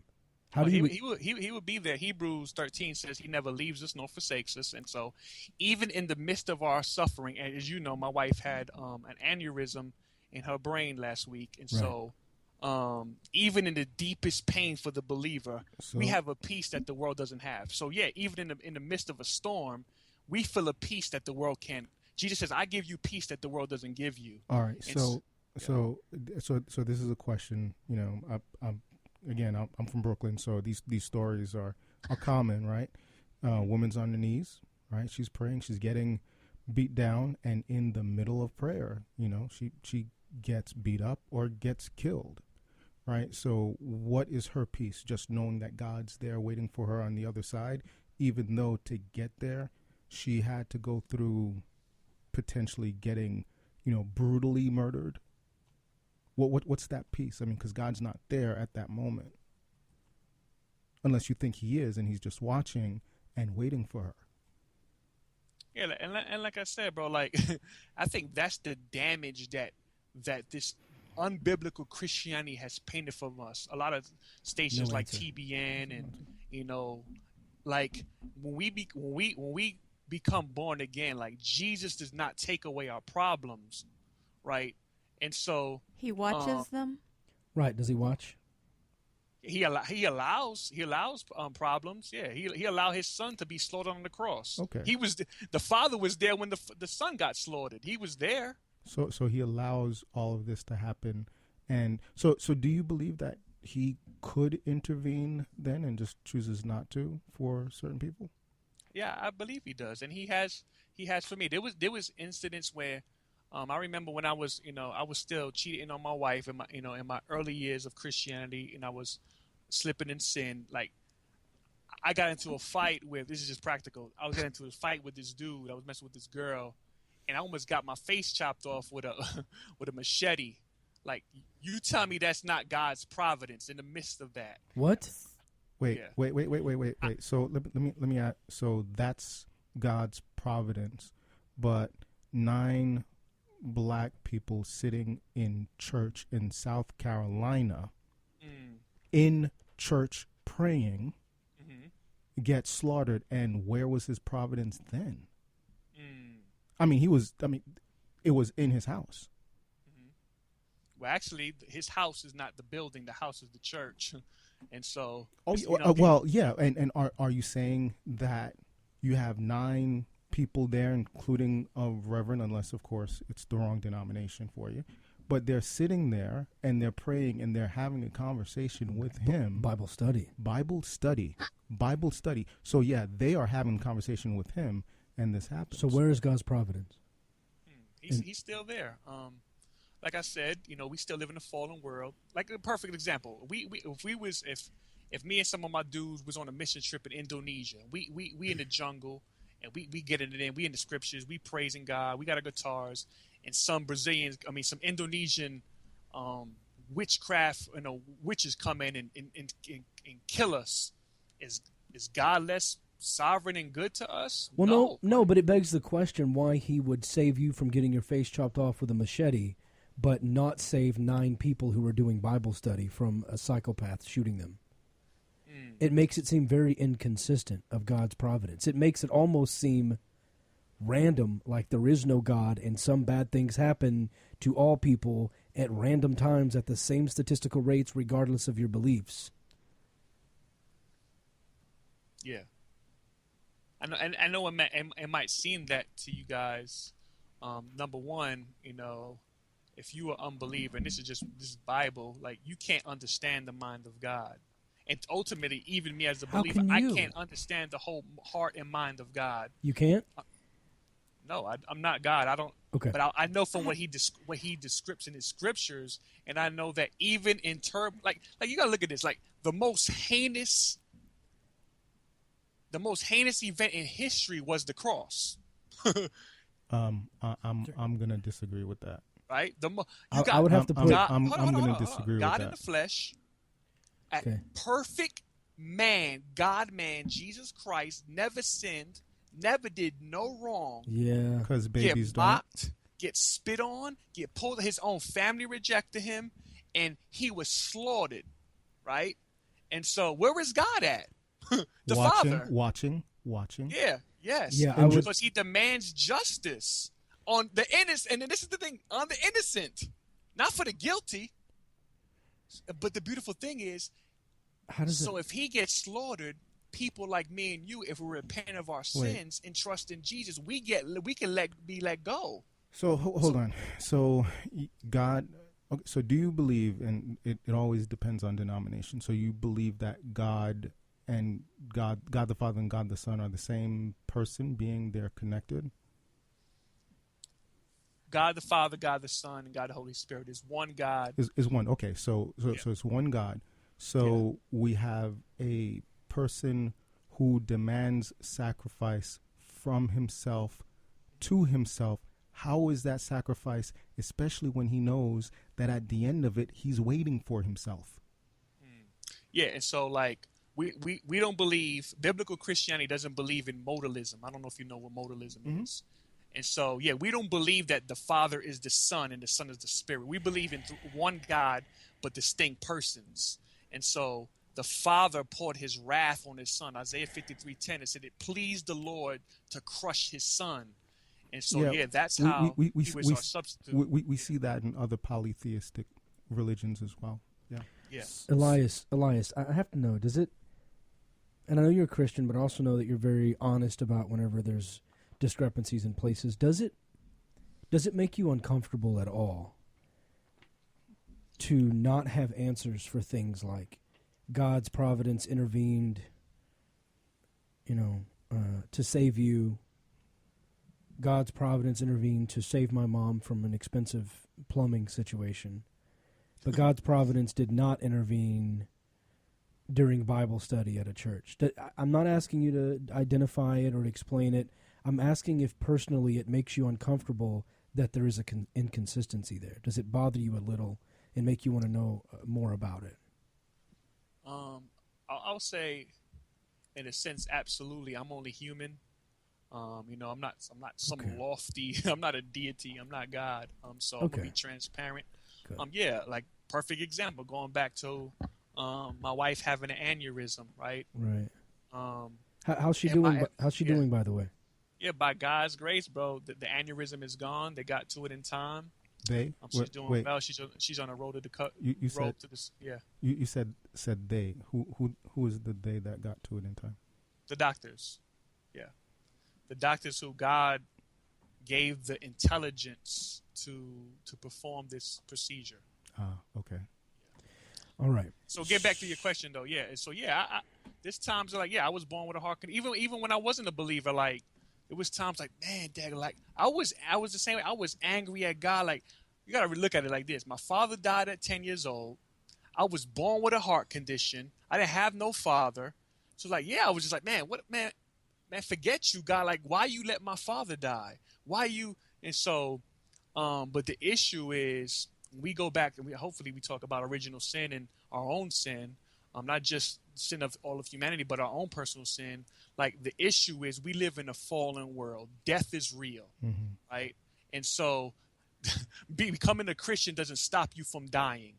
Believer or non-believer, you're gonna die. Okay, we can agree that death is real, but can you tell us how you think God picks and chooses who to save from death? You said that you were cheating on your wife and your head was almost chopped off with a machete.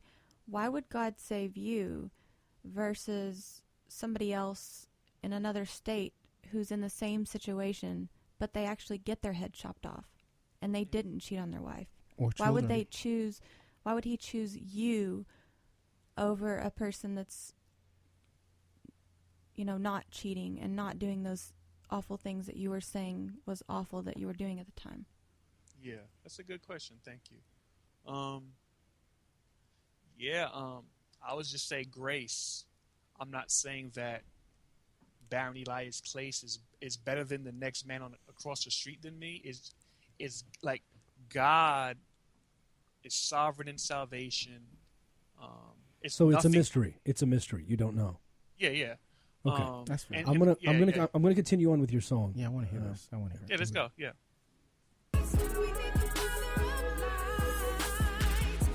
Did she say we need the Father of Light? Is that lyric right there? Yeah, she's saying we need the Father of Lights. This comes from James when he says, "All good things, all perfect things come down from the Father of Lights." So we can fight the good fight. There was, I think it was the first or second line opening, and it sounded like you said that you're God's slave. Did I hear that right, or bond slave? Oh, okay. Did you have a question about it? Yeah. Well, no. I just wanted to make sure I heard it right. You know what slavery is, right? Yeah, I do. Okay. I do. Sure. I do. Thank you, Dave. I learned it in the Bible.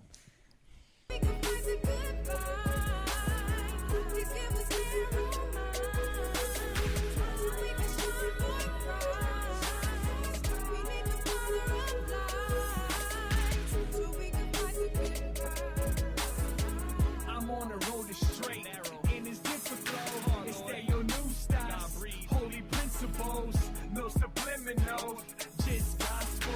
We preach His holiness to these criminals, to these lawbreakers, fornicators, adulterers, covetous and God haters. We giving God's mirrors, yeah, God's laws. That every mouth is stopped, that every thought is shocked. So you trust in the rock, so your case is dropped out the courtroom. So please repent fast, you're going to court soon. There ain't enough cash, you can't pay to. So please have a change of mind before you face doom. Okay, so when you say please repent because you're going to court soon, apparently to me what you're saying is that you need to repent because Judgment Day is coming and you're going to be judged on your sins, on your life, and then you could end up facing doom, which would be hell. Is that an accurate translation of what you're getting across there? Yeah. Yes, it is. So then I have to ask, why not just make anyone who's a sinner or a non-believer or anyone who doesn't repent in the right time or commits the wrong sins or the worst sins or whatever, why not just make all of us just poof, just don't exist anymore? Why does it make sense to have a hell? Why does it make sense to have doom to send someone to for torture? Yeah, hold on one second. Okay. And so I was trying to find this 1 second, bro. Are you looking for a snack? What's going on? We got some Skittles. Well, since we can't take breaks, Evolve Fish. Yeah, but now you can come chew on Donovan too if you like. Yeah. So what you're saying now? You're saying basically why do we have to have a hell? Yeah, like I understand what you're saying, that there's this whole judgment thing coming. But my question is, look, throughout time, if you go to prison, at least in most cases, it's supposed to be in a situation to correct your behavior. If you punish your daughters, it's not permanent. It's not forever. It's do this. The purpose of punishment is always for corrective action so that when they have another chance, they act differently. That's what at least you hope. It's discipline. It's not just vengeful, right? But the purpose of hell is forever. It's eternal. So there is no second chance. There's no, this is going to be, a lesson so that we'll act different in another life. There is no other life. We are just eternally tortured and punished forever. And that means at that point, it's not about anything positive. It is strictly vengeance. It is strictly, you deserve this forever. And I don't understand how a loving God could create such a system. So I'm asking you why you think a loving God would have a vengeance torture system instead of just making us not exist at all. Yeah, Dave, we talked about this before, but it's cool. Yeah, and so I think, and it's crazy because, I had to wrestle with it myself. A cat from the hood, like, this mean God, who the heck he think he is?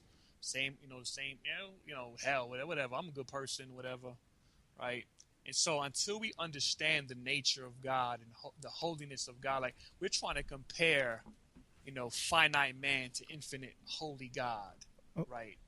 And so okay, you said before you know the nature of God, but how can you know the nature of God? Just not too long ago, you said you couldn't. Yeah, I said you could learn the nature of God through the Bible.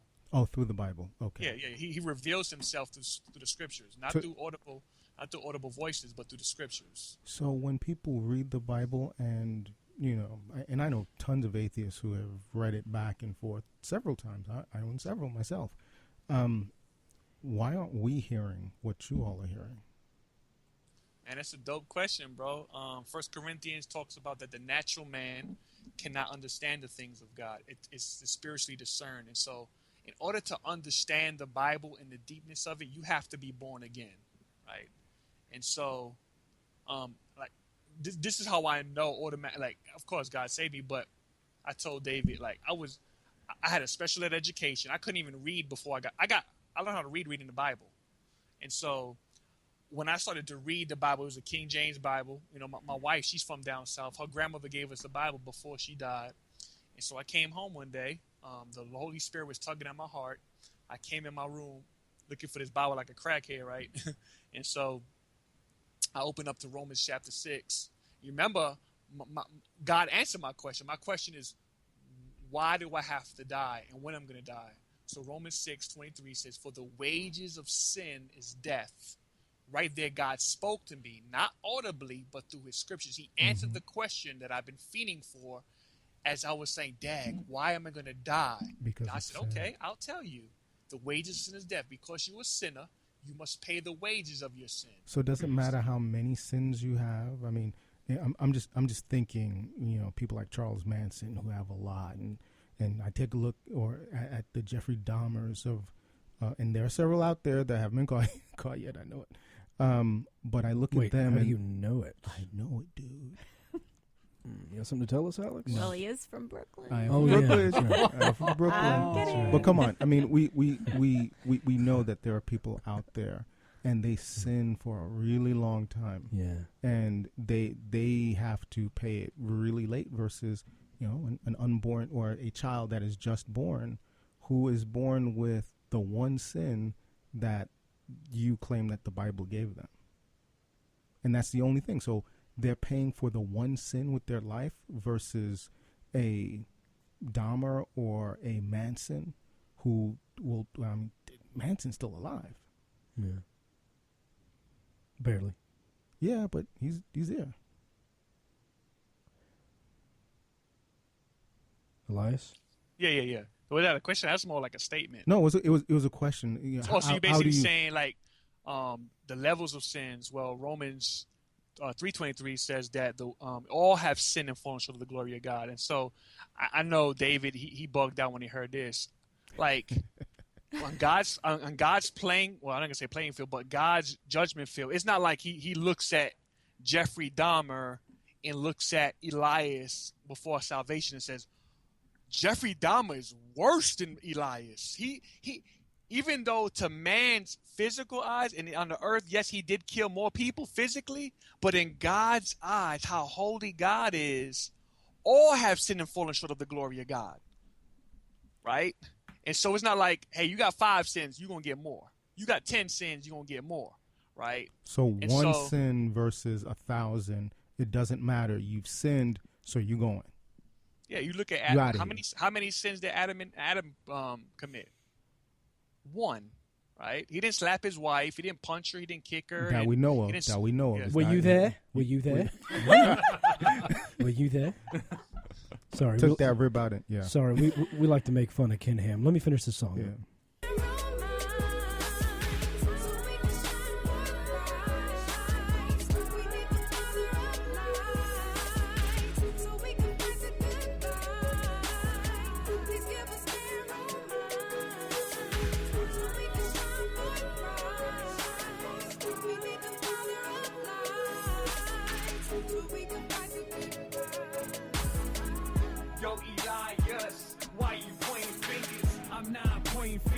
Your boy cold scriptures, trying to paint pictures by the Bible. We need revival, we're so prideful.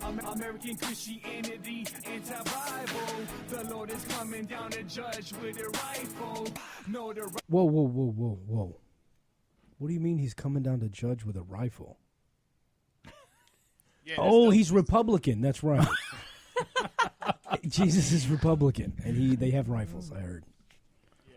So if you anything, you say you did music, right? But I don't think you rapped any. But if you know anything about music, don't pass judgment. You better check no, your I said, sources. you say you rap, right? You know? And so, yeah, I don't mean literally he's coming down with a rifle. We know when you use bar, as we say in our culture and hip hop culture, it's bars, right? Yeah. So you use certain similes and analogies. I'm not literally saying Jesus coming down with a rifle. Like he's coming down with the rod of iron, which the scripture talks about. When he coming to judge, he's coming with a rod of iron. So we in the hood we used to say he got that iron on him, which is a gun, but the rod of iron. It's a play of words. That's right. God is coming and he's strapped. Yep. I thought he was coming on a white horse to bring peace. He is strapped with a tattoo on his thigh. Coming to strap for what? Is he just going to beat with people? a tech, dude. I thought he was bringing a sword. Wait a minute. He's going to do a flyby. No, he already brought the sword, Matthew 10:34. I know. He's coming back on a white horse with a Tech 9. I'm confused.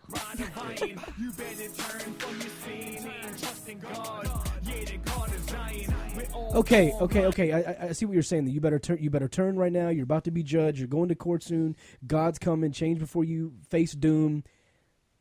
If someone is doing this out of fear alone, if they're doing it, if they take your advice and go, well, I don't want Jesus coming down on a white horse smacking me with a golf club, I'm assuming that's what you mean by 3-iron. That was a white joke, and I apologize.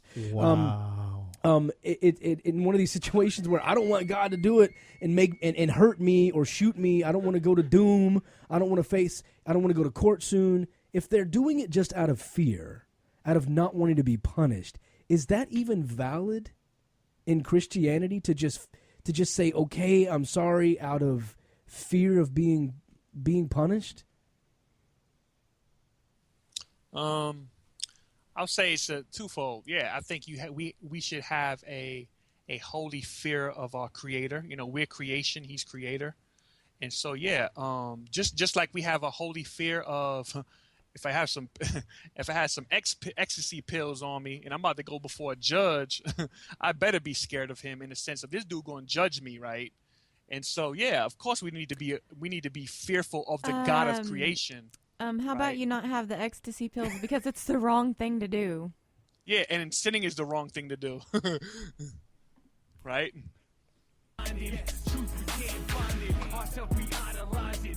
Grace we save by it. The Spirit He ignites it. So trust and don't deny Him. The gospel is the only way. Narrow-minded. Please give us narrow minds so we can shine bright. So we can the Father of light. So we can fight the good fight. Okay. Have you had any opportunities to share that song with your ministry, or have you heard of the song being effective with folks? Have you ever performed it live anywhere at a church event? How effective has the song actually been? Yeah, by God's grace, man. I've been doing rap ministry for about 10 years. Effectively going from church to church, going to jails and outreaches and stuff. It's been really effective to the unbeliever and to the believer, to encourage the believer. Like, man, you're right. Like, Jesus is the only way, and I need to stand for that. Because I have testimonies of people saying I have been a little bit liberal in my views. You're right that Christ is the only way, and for the unbeliever, like, man, I didn't know that God is that holy and good and righteous. That if we do turn from our sins, there is eternal forgiveness. Like that, your punishment could be wiped away for eternity. Okay, like so you're telling me that somebody can go out and murder somebody, apologize to God for doing it, be sent to heaven, all the while I am not murdering people. I can apologize for or not apologize and just say I don't accept you. and God's going to send me to hell to burn for eternity, not for 30 minutes, not for an hour. He's not going to stub my toe. He's sending me in fire for eternity because he hasn't proven his existence to me. Good question. I'm sorry. I'm trying to wiggle my mouse around to, he told me to mute it after. But, okay, yeah. And so, yeah, I would say, yeah, the person who murders or whatever sin it is can find forgiveness. And it's not that they have, so this is the issue. Like, when a person seeks repentance and forgiveness in Jesus Christ, it's a thing called, a theological term called, they're justified, right? Acquitted for their crimes.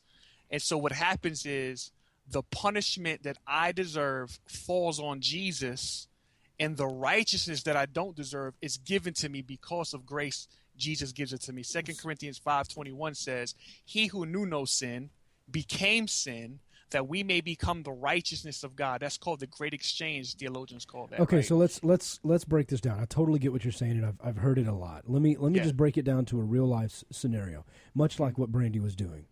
Yeah. Let's say this happens. I'm an atheist. I'm not just an atheist. I get on the radio every week and talk people out of Christianity. God must really, really dislike me. But I'm not murdering. I'm not doing anything horrible as far as killing or harming or anything like that. I'm talking about faith-based issues, and people are listening to this show, challenging their faith, and then deciding, or not deciding, but realizing they don't believe, whatever. I'm a conduit for people to leave Christ on this show. And a Christian, Bible-believing, good person, whatever, sees that he could be doing the Lord's work by killing me, puts a bullet in my head, I die, my daughter and son grow up without a father, my wife continues on her life without a partner, whatever, and then he apologizes. He repents for his murder. He goes to heaven when he dies, and I go to hell because I was killed before I repented? So this is the issue, and so a lot of people I wanted to clear this up. Like, I'm not going to heaven because Elias is a good person, right? Nowhere in the text does it teach that Christians go to heaven because they're better than X, Y, and Z. That's not biblical Christianity. Matter of fact, Paul says I'm the worst of sinners, right? And so we only get heaven because of what Christ did on the cross on our behalf. He was our substitute, right? And going to your question. So first of all, we're not good people. We're just justified people by Christ. And so just be clear, we all go to hell separated from God from birth because of Adam's first disobedience, right? And then our own disobedience. So let me give an analogy. I don't know if y'all play sports. I got this from my brother Shaolin, a dope urban theologian. He said this: basketball, right? If one cat gets penalized, right? If he gets a foul, right? The whole team gets penalized. And so Adam was our federal head. He represented us. And so when Adam fell, it threw all of humanity under that boat as well. We don't complain when LeBron gets a foul and the whole team gets messed up, right? The same way, when Adam fell, we all are guilty, but not just Adam. If you look at your own sins, you sin every day. I sin, right? We're guilty because of Adam's sin and our own sin. And so that's the issue. And so, yeah, that's my stance on that. So it's hard for me to connect with this scenario because I didn't grow up learning a lot about any religion. So let's compare it to a real life situation with someone of authority. A judge is about to sentence 3 people to life in prison because they just murdered this young girl. And one of them says they're sorry. And the other ones say, I'm not sorry. So the judge therefore decides that he's going to let the person that said he was sorry go back out into society, and the other two are going to be locked up forever. Would you consider that the moral thing to do? See, this is what I'm trying to get at. Like, we're trying. I'm trying to get at an answer for my question. Yeah. We're trying to compare holy, infinite, sinless God to sinful human beings. All right, so I can answer that. Our question. justice system is flawed. Okay. God's justice system is not So flawed. are you. Okay. And I you're know, going I to, am. and I you're am. and you're I going admit, to heaven. I am flawed. And you're going but to God's heaven. is not. All right, so the thing is, and this is me as a former Christian, I had to rationalize this as well. It may not be moral, but it's biblically just, and there's a difference. There's a difference. You have, when you take a look at, you can't apply your version of morality, whether you think it's Christian morality or anything else. You can't apply that to God. You absolutely cannot. So Elias, so you believe, just like we believe, it is not justice, right, for the judge to let one of those people go because he said he's sorry. You agree with us that that would be absurd. But when God does that, you think it's okay just because he's God, right? Is it that simple? His standard is higher than our standard. Not to say that, we just, amen. Yeah, just let murderers go and just, nah. But we are human beings and we are flawed. But if he is forgiving people and letting them into paradise after committing ridiculously horrible sins, and he is torturing people that were otherwise good people who just never saw evidence for his existence, how do you say that that is a higher moral standard? But this is the thing, David. No one is good. Who is good? My daughter's 2 years old. She lies. How is she good? Well, God is judging that, isn't he? He's letting them live in a paradise. That's the problem. We're not. And this is the thing. And this is the thing about God. The thing about that rocked me about Christianity is justice is still being served, but that justice doesn't fall on the believer no more. It fell on Christ at the cross. The Bible says in Romans chapter 5 that he is just and the justifier. So it's not like he just says, forget it. I'm not judging nobody. So let's... the judgment still falls on somebody. You got two plea bargains in Christianity. Either you take it or Christ takes it for you. I don't know about you, but I'm taking the second plea bargain, bro. All right. So let's talk a little bit about Jesus being punished on our behalf. In what way does it make sense to punish the innocent to pardon the guilty? Ooh, I'm about to cry, bro. You about to have me doing a praise dance up in this mug. If you could get that on video and send it to me, that'd be great. Yeah. See a big Jewish and Dominican dude doing a praise dance. But yeah. What? And so, how does that work for you? Because it doesn't sound just to any of us. This is the thing. Like, if God, I hope the Holy Spirit rocks y'all. Like, look at this. If God demands something that we can't give him, he's saying, look, I demand justice. And I'm like, God, I can't give you perfection, right? We can't. God demands perfection. We can't give it to him, but this is how merciful he is. He says, even though I demand justice and perfection, you can't give it, but guess what? I'm going to provide it for you in my son. So why demand it? I mean, so wait. Then so why demand it? I mean, you believe that God has a plan for you, right? He has. Yeah, his plan. He laid it all out for you. So you're chosen because he chose you, and he laid a plan out specifically for you, right? But nobody else is worthy because nobody else is following that plan. I'm not worthy. But you're saved.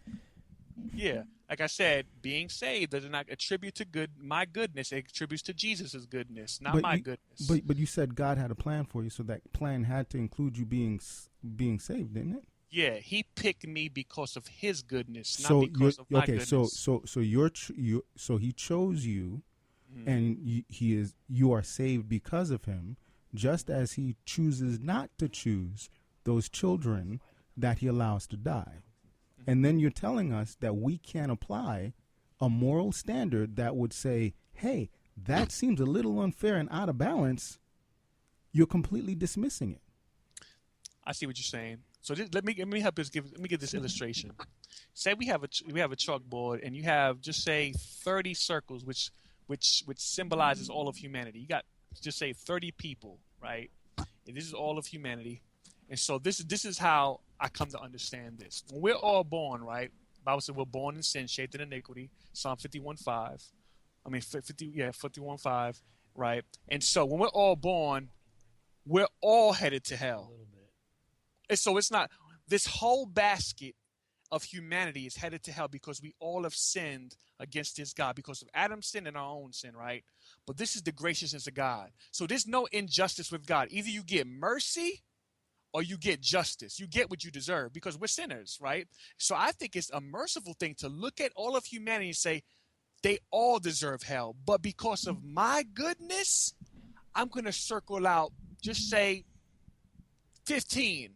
And who are we to say, God, the creator of the universe, that's not just. How can we say that when we already all deserve hell anyway? I think that is gracious to say, in my goodness and my kindness, I'm willing to save you because you was already going to hell.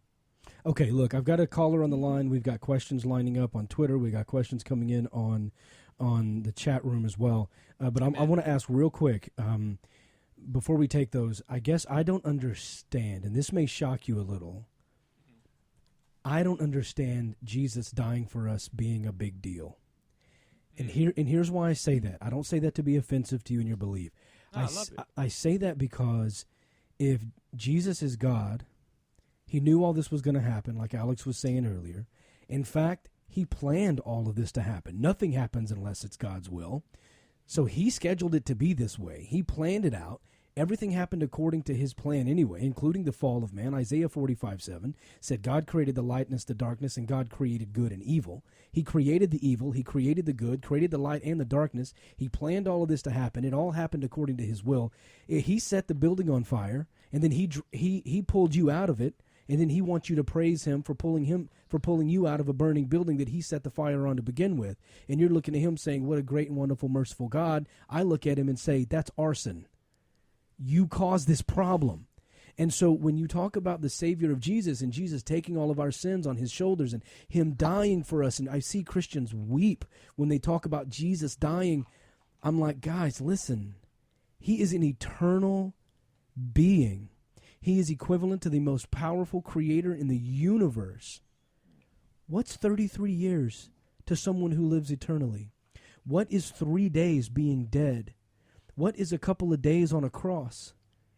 There are people on this planet, real human beings, who have been beaten, raped, and tortured to a much higher degree than Jesus ever was, and they die. And we don't talk about them on CNN. We don't talk about them anywhere.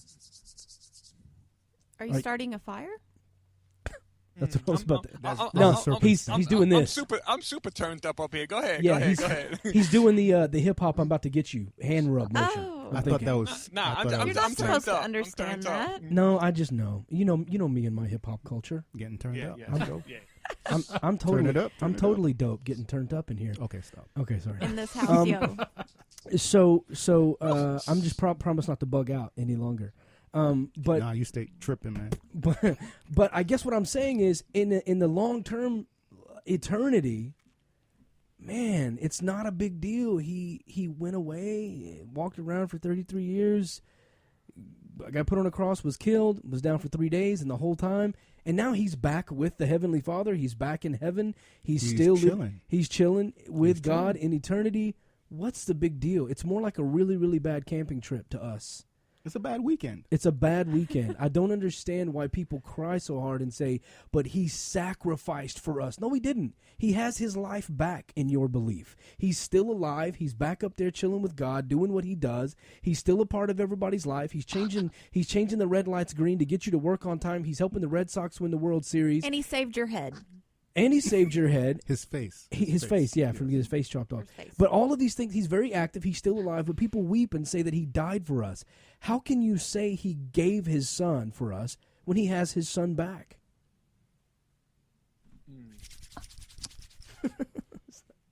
Oh, yeah, I got jokes. It's cool. Yo, It's cool. I love it, man. It's good. You know, the yo. word even talks about laughter is good like medicine. It's good. It's good. I'm straight Brooklyn, And yo. so, From your homie. Yeah.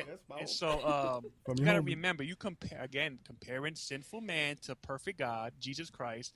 Like, you remember that Jesus Christ drunk the full cup of God's wrath. When Jesus said, why did Jesus say things like this? Father, if it be any other way, let this cup pass from me. What was in the cup? God's holy, righteous anger. It was a cup He of drunk that whoop-ass. on my It was not behalf. scissor. Yeah, it was anger. Righteous anger. Just like a pedophile who touches my son, my daughter, that judge has righteous anger to judge that pedophile who molests my daughter. Okay. Right? No, he let him go because he said he was sorry. Hold on, you're not letting me talk. Hold on, let him How talk, much please. more God? So we could scream justice for Trayvon Martin. We could scream justice for people, but why can't God demand justice? He's perfect. I'm gonna back up. We're to the mic now. sinful, Yo, hold up. right? Yo, hold up. All right, so we're doing Trayvon now. No, I'm using it as an illustration. We scream justice, justice, justice, but sinful man screams justice, but a perfect God, he can't scream justice. Nah, he's perfect. How does that explain 3 days of torture or a few days of tortures compared to years for a human being? Because so this is the issue. You sin against a judge, that's earthly. You get the most, 2 death sentences, right? He You had sin 3 days against- of torture on Earth. What's the difference? Listen. You sin against an infinite God, therefore you need an infinite punishment because it offended an eternal God. It's going to take an eternity to appease him because he's an eternal God. Wow, dude. Woo! So Right? boy. I mean, you sound hot. So let me ask you this, right? So you don't believe that Jesus was born in sin, right? Nope. Fully man, fully God. We call him the hypostatic union. That means he's fully God and fully man. His deity took on full humanity. So he wasn't born through. You can't virgin? be fully both. Jesus was. But okay, but so he wasn't born through Mary. Is that what you're saying? Yeah, he was born. Yeah. Virgin birth. I said that he's fully Well, human. I mean, come on. It wasn't a virgin birth if God raped Mary. I mean, I mean, he inseminated her without her permission, and it just is what it is. We play that game all the time. It's all semantics. So he takes her because of, actually you kind of talk a little bit about it in your song, right? In that first verse when you start talking about being a slave. And this is the mentality. This is the mentality that we try and fight. And for me, being a person of color, I'm still dealing with that in the African American community, where we justified this slave-like mentality and we gave it up. We fought against it, and now we're still dealing with it, because of religion. But here you are, you're singing about it, and you're happy to be a slave. You're born to be a slave. You have no choice in the matter whatsoever. There's a plan, and in that plan, you are his slave, and you're happy about that. And that doesn't strike you at all as being a problem. You're born to be a slave. The commentary when I mean slave, it's a Greek word for doulos. It means bond slave, which means when you look at it, like, to be honest, this is not speaking of slavery, for our minority brothers. This is speaking about a spiritual slavery. We're all slaves to someone. Paul says either you're a slave to sin or you're a slave to righteousness. Okay. And so we're all slaves. Right? All right, I've got to take a call. I believe it's someone we know very well. John, can you hear me? Yes, I can. Thanks for calling, Can you John. hear me? Yeah. It's the wonderful John Carf, ladies and gentlemen.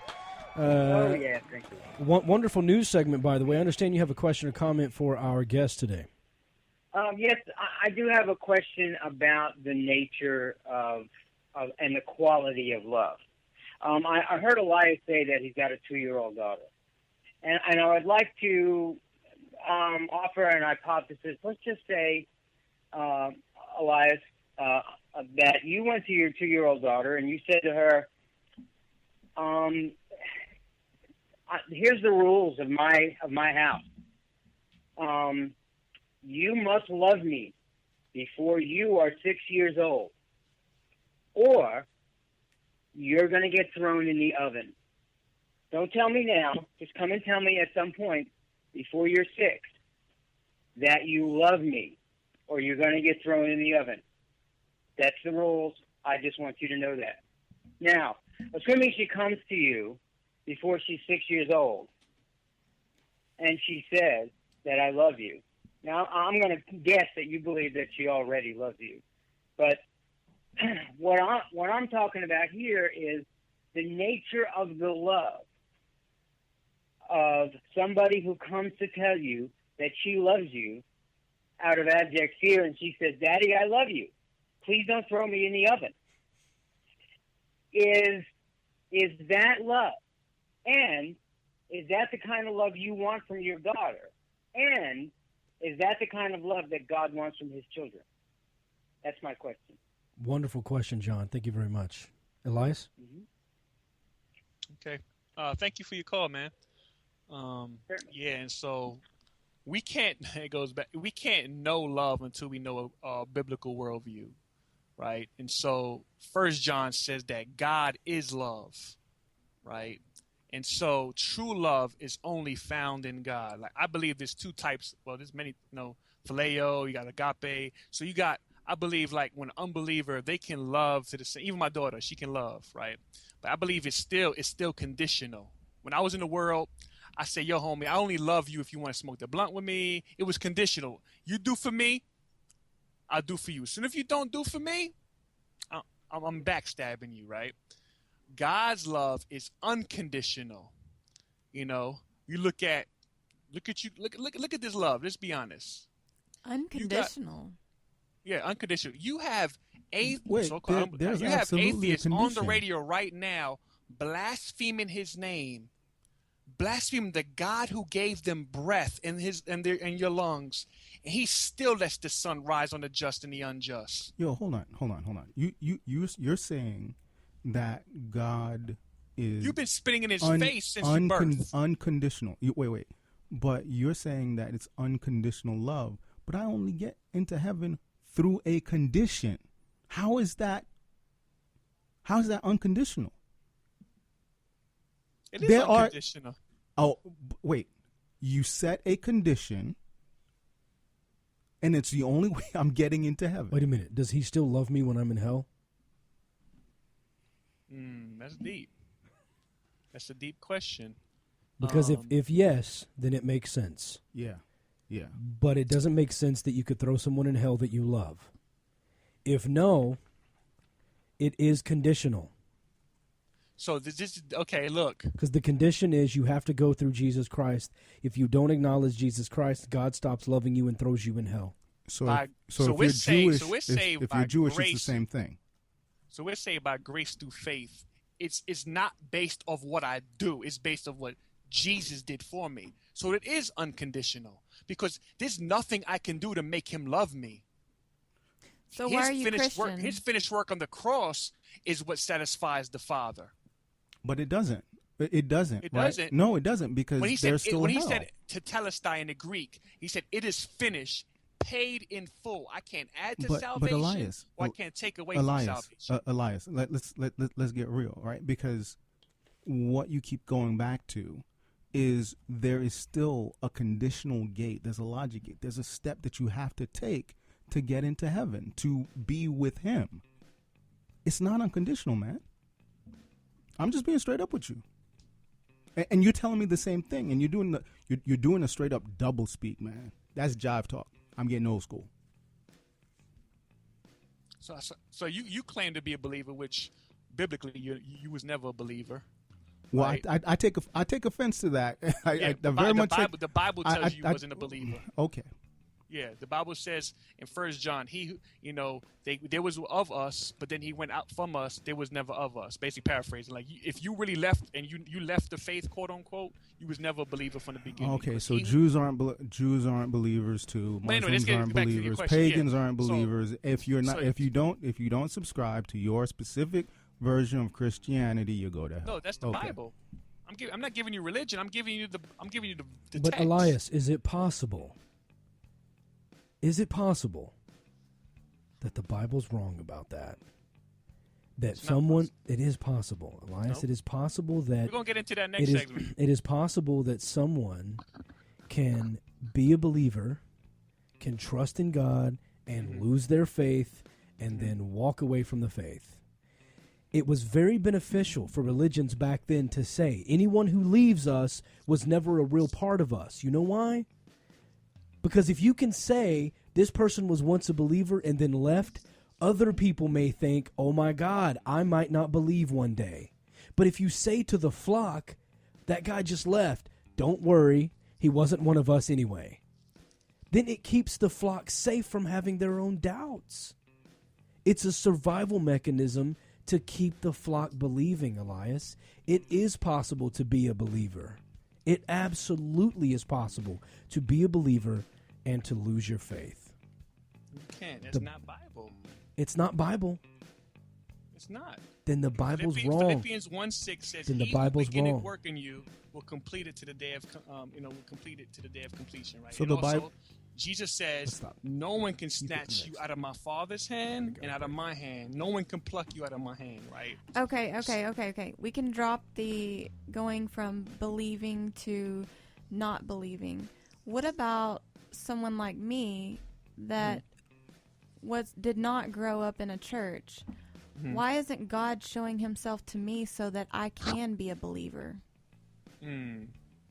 That's a good question. I would say if, the dope thing in Romans, I think it's 10:14, it says faith comes by hearing and hearing of the word. I'm so confident in God's sovereignty. After this segment, you can go home. I've been talking the gospel almost the whole show already. You can go home and get in your car and close and say, man, bump what that joker was saying. And the Holy Spirit can convict you of your sin. And you see the holiness of God. That's only done by the Holy Spirit, not by me, by the word that was preached tonight. And you could get rocked by the gospel. I believe that. I can't save you. Straight up, yo. Yeah. And so I'm confident that Okay. I can't save nobody. God can. But you heard the gospel, right? And so faith comes by hearing and hearing the word. You guys could get off the air and say, dag, I'm a sinner for real. And the Holy Spirit rocks you right there. He has high hopes for us. Yeah. Oh, yeah. I appreciate that. All right. Well, I want to talk to you next about gay marriage, traditional marriage. I want you to explain to us traditional biblical marriage. It's been over an hour since we've had a commercial break. Thanks to evolvefish.com, where you get 15% off your entire purchase using the promo code Dogma Debate. We will be right back. Here's one of our limited commercial breaks right now. We're going to be coming back right here with Elias to talk about the SCOTUS decision in traditional marriage. More Dogma Debate up next. Get sexy with Dr. Darrell Ray and Secular Sexuality, only on Secular Media Network. Hello, I'm Alan Cumming. Live Out Loud is calling on the LGBT community to help improve life for gay teens. Take what you know and gay it forward through the Homecoming Project, a chance to return to your old high school and share your story with LGBTQ youth. Your life experiences and wisdom can prove invaluable to teens who may be struggling with their own identities and paths in life. One day can make a lasting difference.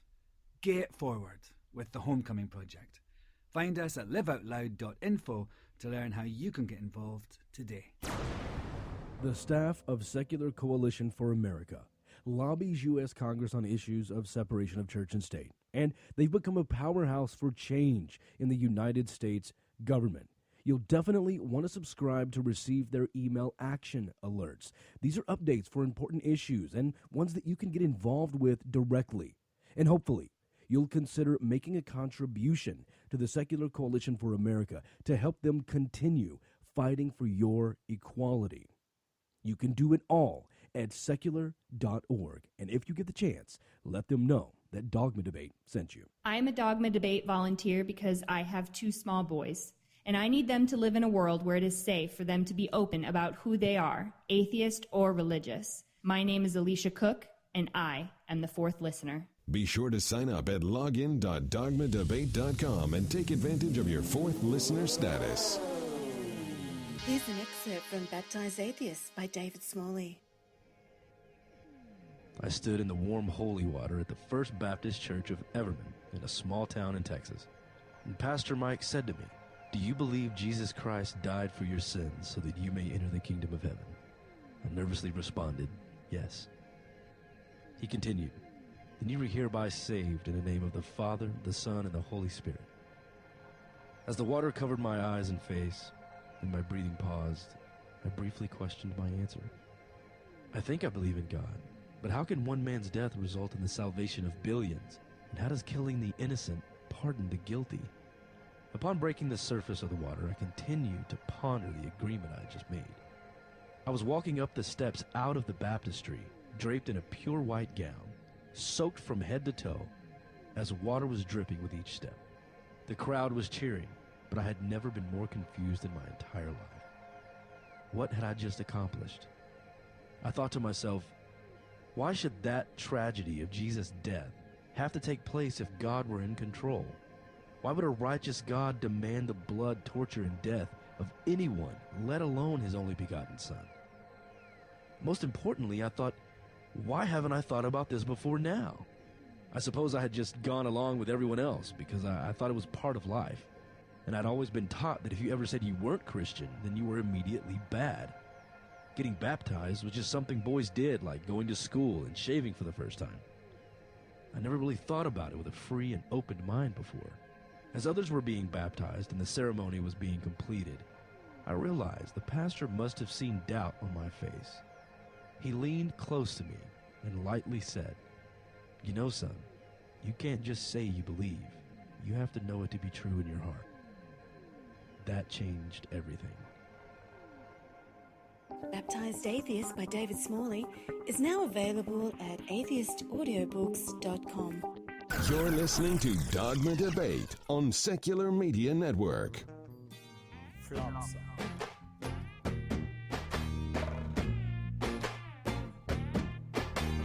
Why this cola very deep?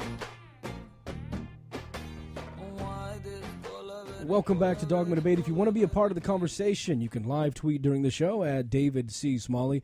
Join us in the chat room at login.dogmadebate.com or give us a call. The phone number is 214-377-1166.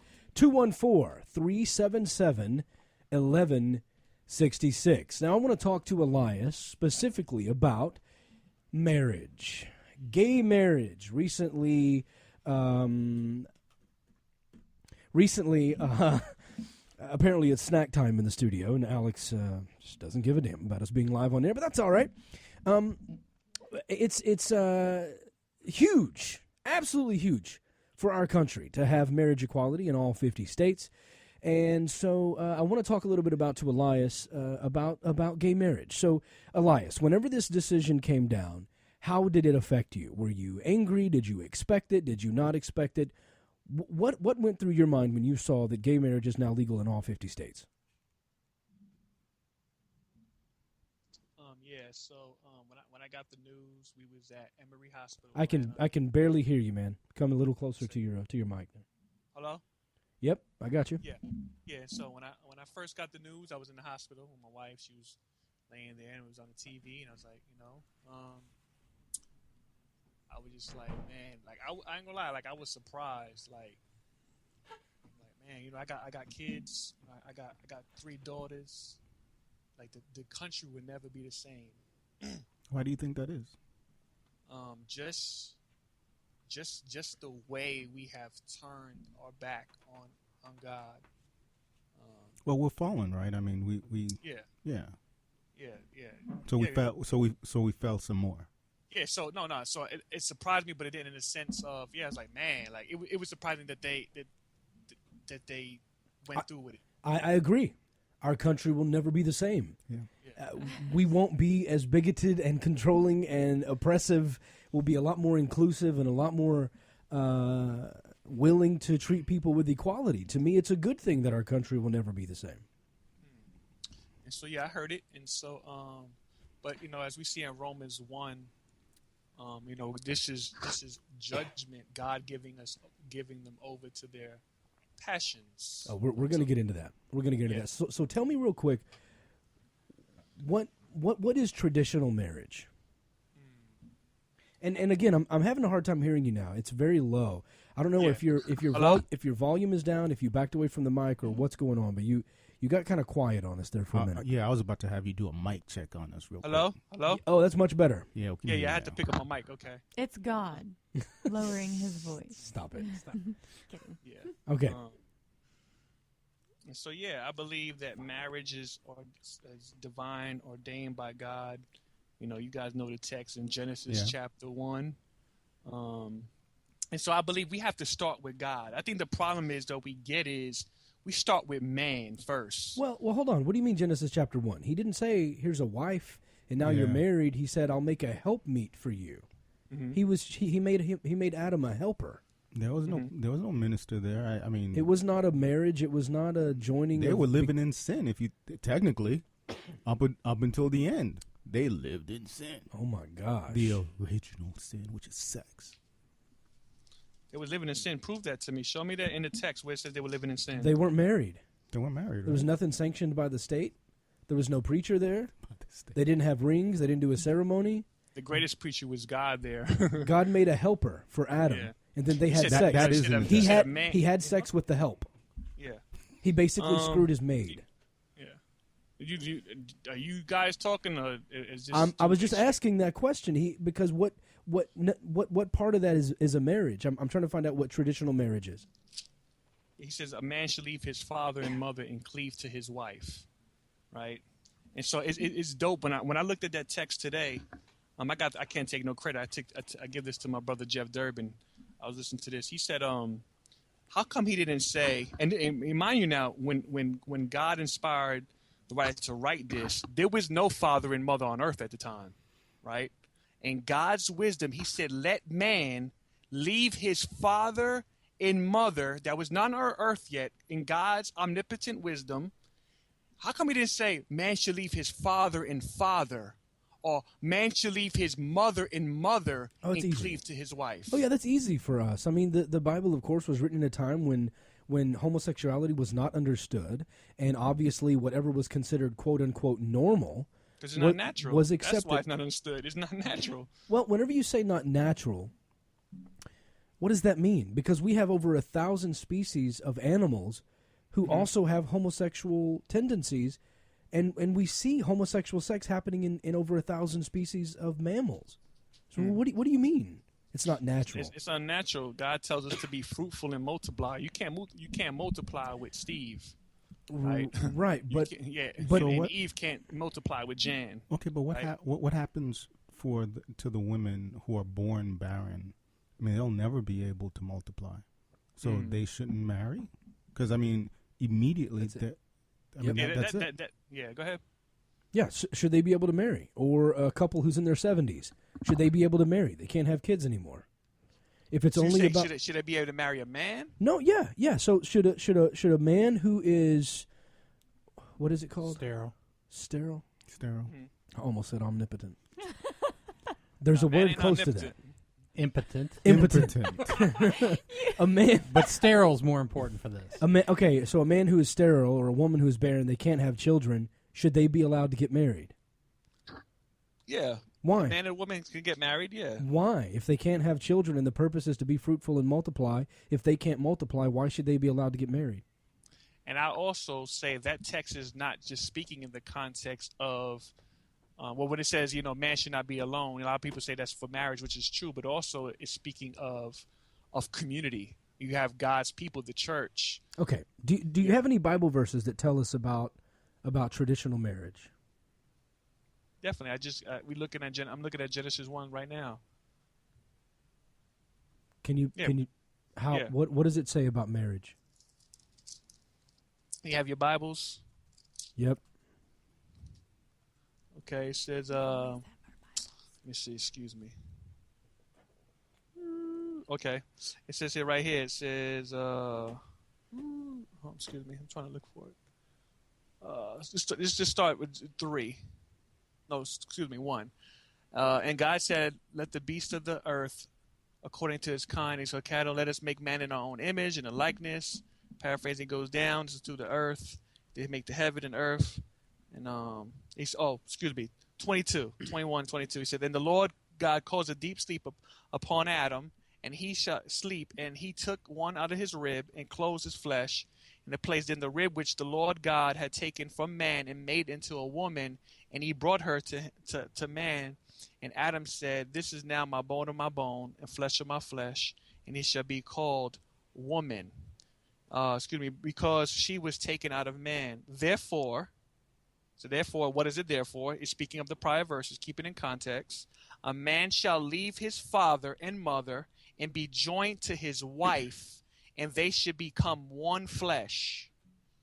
And they were both naked, and man and woman, and they were not ashamed. So that's the text right there. All right. So one man, one woman, that's it.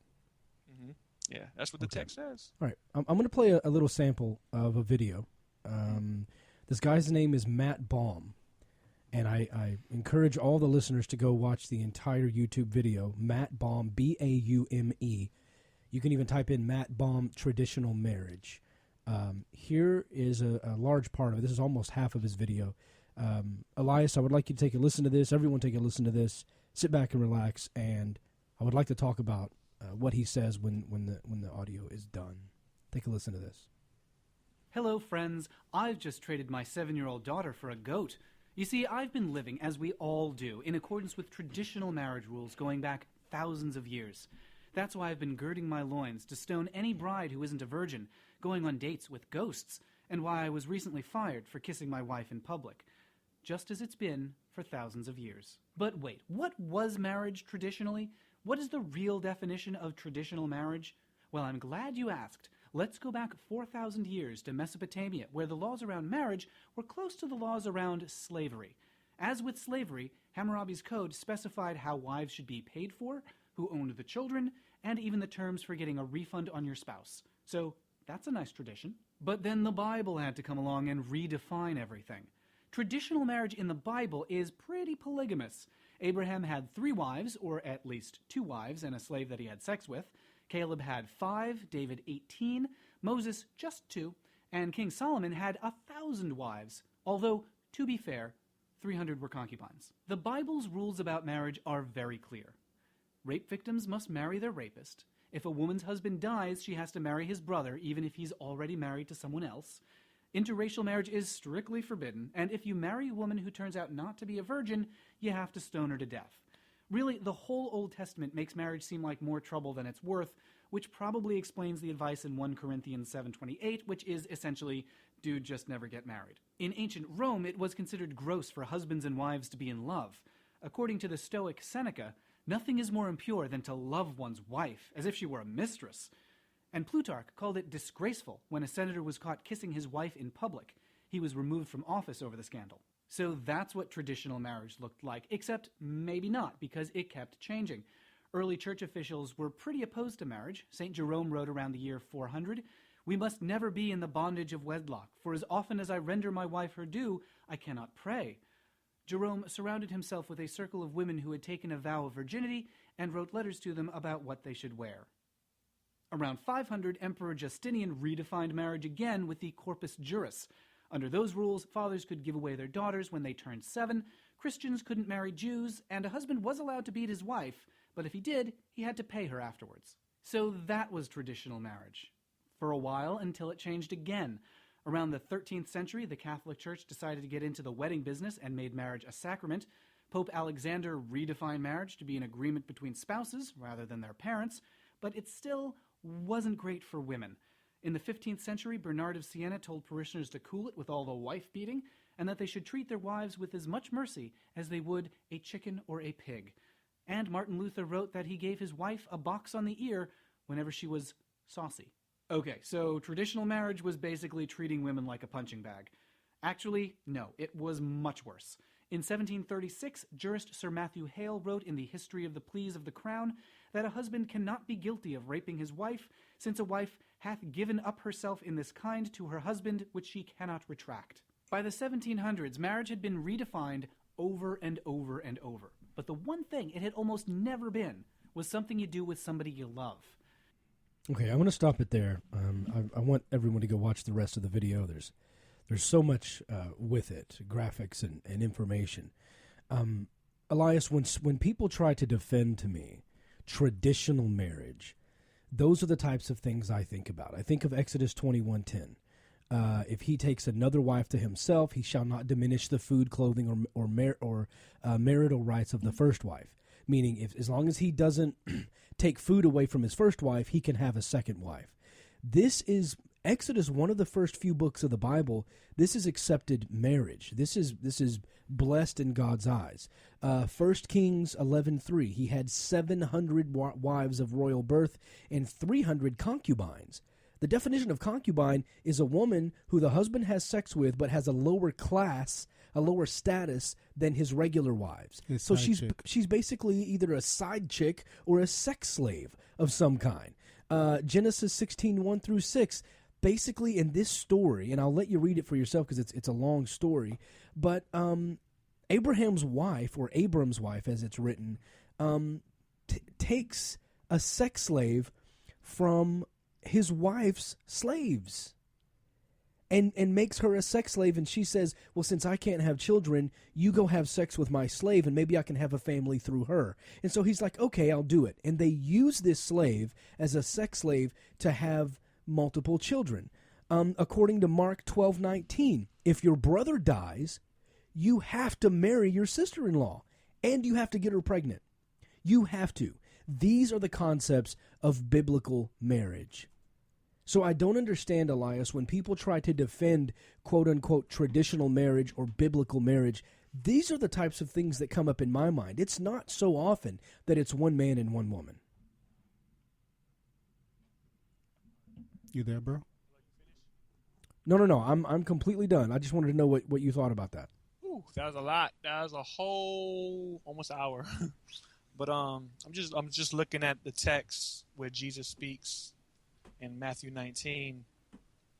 Another thing we have to remember too, before I read this text, is that in Ephesians chapter 5, one thing that Paul calls marriage a mystery, right?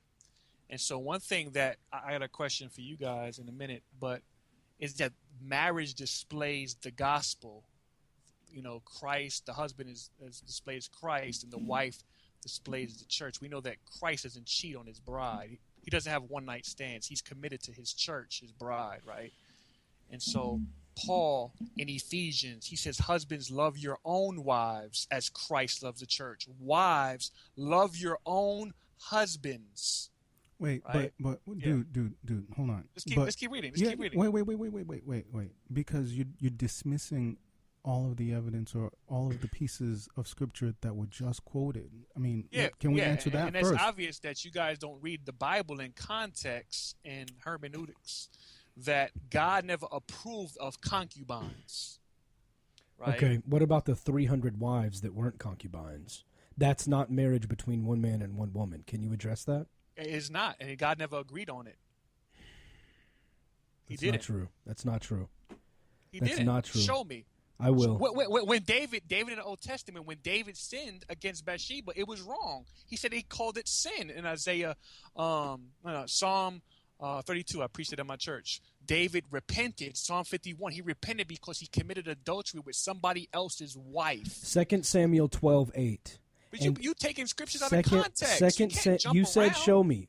But that's what you've been doing, dude. No, I'm showing you as show the me. totality of marriage. God never approved of it. I'm showing you at the whole totality You of told me to Scripture. show you, and I'm going to show you. 2 Samuel 12:8. That's why David was punished. God punished because he committed adultery. It's wrong. You just take in one verse and say, see. God never approved of concubines. 2 Samuel 12:8. And I gave thee thy master's house and thy master's wives into thine bosom. God says he gave multiple wives. The context of the verse is God speaking through a prophet, calling out David for David's sin of taking another man's wife, which is adultery, and he's saying, I gave you your own wives. How can you possibly say that God did not approve of polygamy when he gave David multiple wives in 2 Samuel 12:8? taking out of context, bro. Can you show me how it's out of context? God said he gave them. The whole totality from Old Testament to New Testament. You just can't take Old Testament by itself. I'm showing you the whole totality from marriage from the Old Testament to the New Testament. God supports one man and one woman. That's what I'm showing you. You just can't take Old Testament without the New Testament, bro. You can't. Later on in verse 12, it shows... Hold on. See, you don't want to let me talk. What? You stopped talking, and I was trying to respond. And so, as the image wow. is Okay. that the gospel displays the marriage. Marriage displays the gospel. Excuse me. And so that's the whole picture of marriage. So I got a question for you. You've been asking me questions. How does same-sex, quote-unquote, marriage display the gospel? If the husband's supposed to be Christ and the wife's supposed to be the church, how does two men display the gospel? It doesn't. It's not biblical. I know same-sex marriage is not biblical. God created marriage, and so, therefore, it can't. Same-sex marriage is not right. It's not real. God never ordained it because the whole picture of marriage was a picture of him and his bride and in heaven. And if it doesn't display that, it's not marriage. This is actually this is a popular theory with Christians. I mean, we it's hear it all theory. the It's time. Bible. Well, we've got a caller on the line. I want to take this call. I'll encourage all listeners, including Elias, when we're done here tonight, go to biblicalpolygamy.com. It will outline the specific verses where God not only says it's okay to have multiple wives, but gives people multiple wives. And he even tells David in verse 12 of that if you wanted more wives, I would have given you more. Okay? Go to biblicalpolygamy.com, search around, read for yourself. Don't take my word for it. We've got a caller on the line, Jamal from Columbus, Georgia. Hey, Jamal, thanks for calling. Hey, mate. Hey, thanks for having me. I want to speak a little bit about biblical and traditional marriage. Okay. Going back to, I heard on the clip that was played about Abraham and Hagar. Yeah. Well, in the context, God had gave a promise to Abraham that, he would have multitudes from his family, like from his line. And during that time of waiting, it was a while. And in the context, Sarah, she got discouraged because she was still barren. They was trying because God had promised that his descendants will be like more than you can count, more than the stars in the heavens. And so in their impatience, which shows our sinfulness, like they were still in sin, because they doubted God, they doubted the promises, and so in their discouragement, Sarah says, hey, take my servant, because, we were promised a child and I can't have children right now, so take my servant. Abraham does it instead of relying still on the faithfulness of God and say, no, God said that we're going to have a son or we're going to have children and we're going to wait on God. Like it shows just a sinfulness and out of God's goodness, so because of that, He still showed them grace. Like even though that wasn't lawful, He just allowed these things to happen. Right. I guess the question comes because what he's doing is he's actually using a slave. He's using a slave as a sex slave to make babies. That's disturbing. No, it wouldn't be like he's using it as a sex slave. See, the thing like what we're doing is saying we're playing on words. Like, see, what happened was they were given a promise. And yes, this Hagar, she was a servant to her mistress, and so therefore she was obedient in their part in doing those things. Because Abraham could have said no. He could have said, no, I'm not.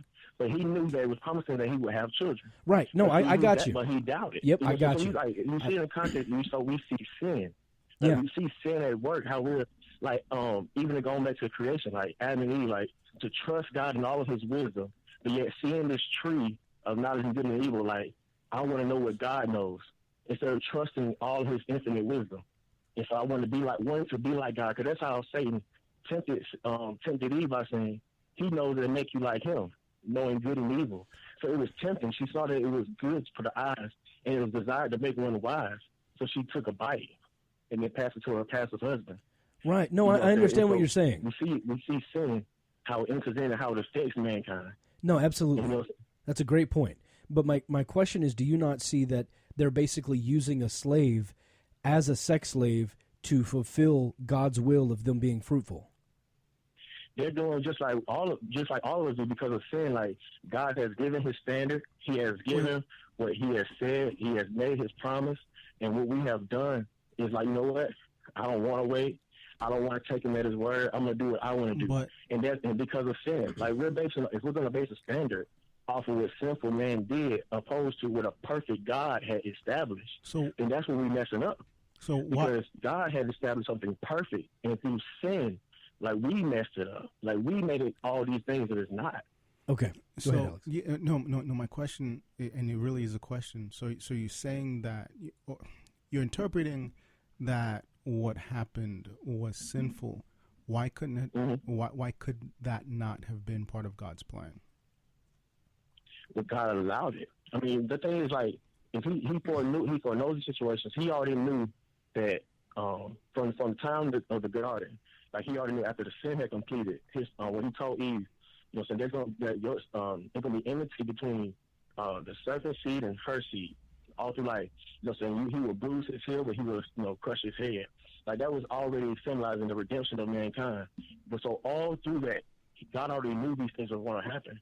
That's why so much grace was shown to Abraham in that area, where it's like, okay, he was still able to go on and do what God has told him to do.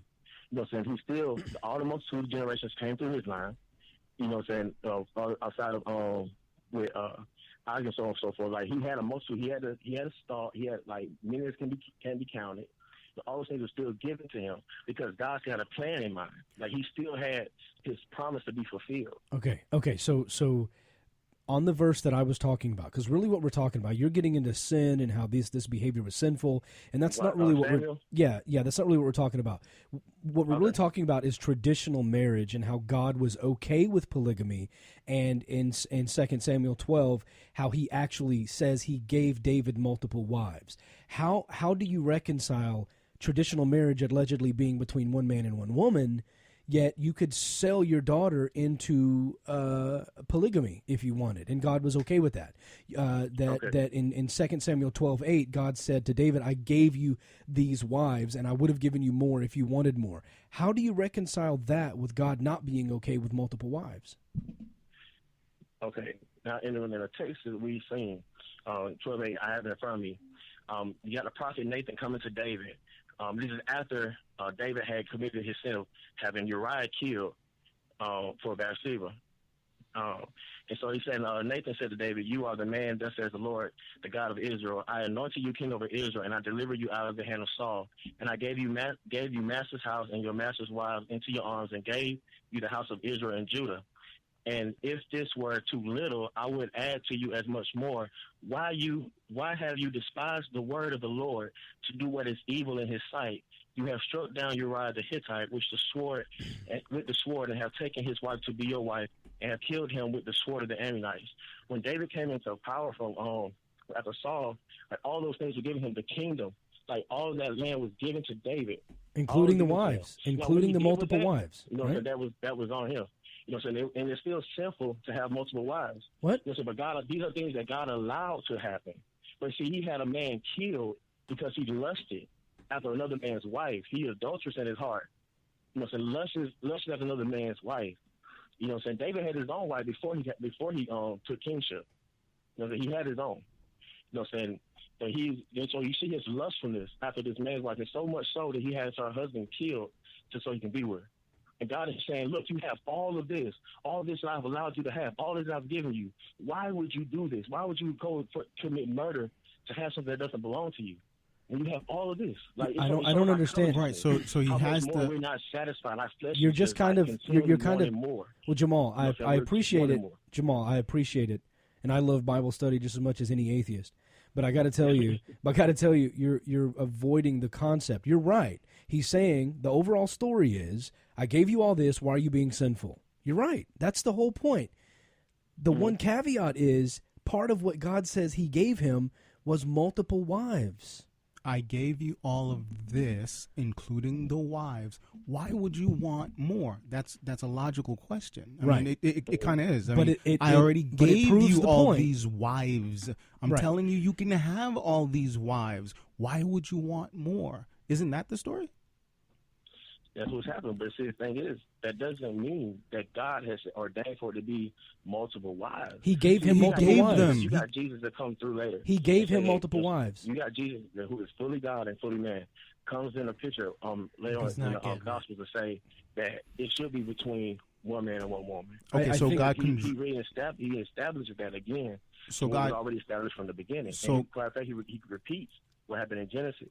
You know what I'm saying? Like God had winked, like even in Acts, it talks about when Paul was giving his address, he said that, you know what I'm saying, God winked on a lot of the sinfulness that men did. Like he looked over those things. It wasn't that he was okay with them, but he looked over because there was a promise to still come. Like all their sins will still be accounted for through Christ. Right. You know, you keep going back to sins. Jamal. Okay, go ahead. You keep going back to sins. I agree with you on all of that. You're making sense. Okay. All of that is right. But you're missing our point. Within all of this information that he's saying, God admits in 2 Samuel 2:8 that he gave David multiple wives. Right. He did it, and you can't avoid that. I'm taking that off. Like God said in his son, like, I've allowed you to have this. I gave these over to you.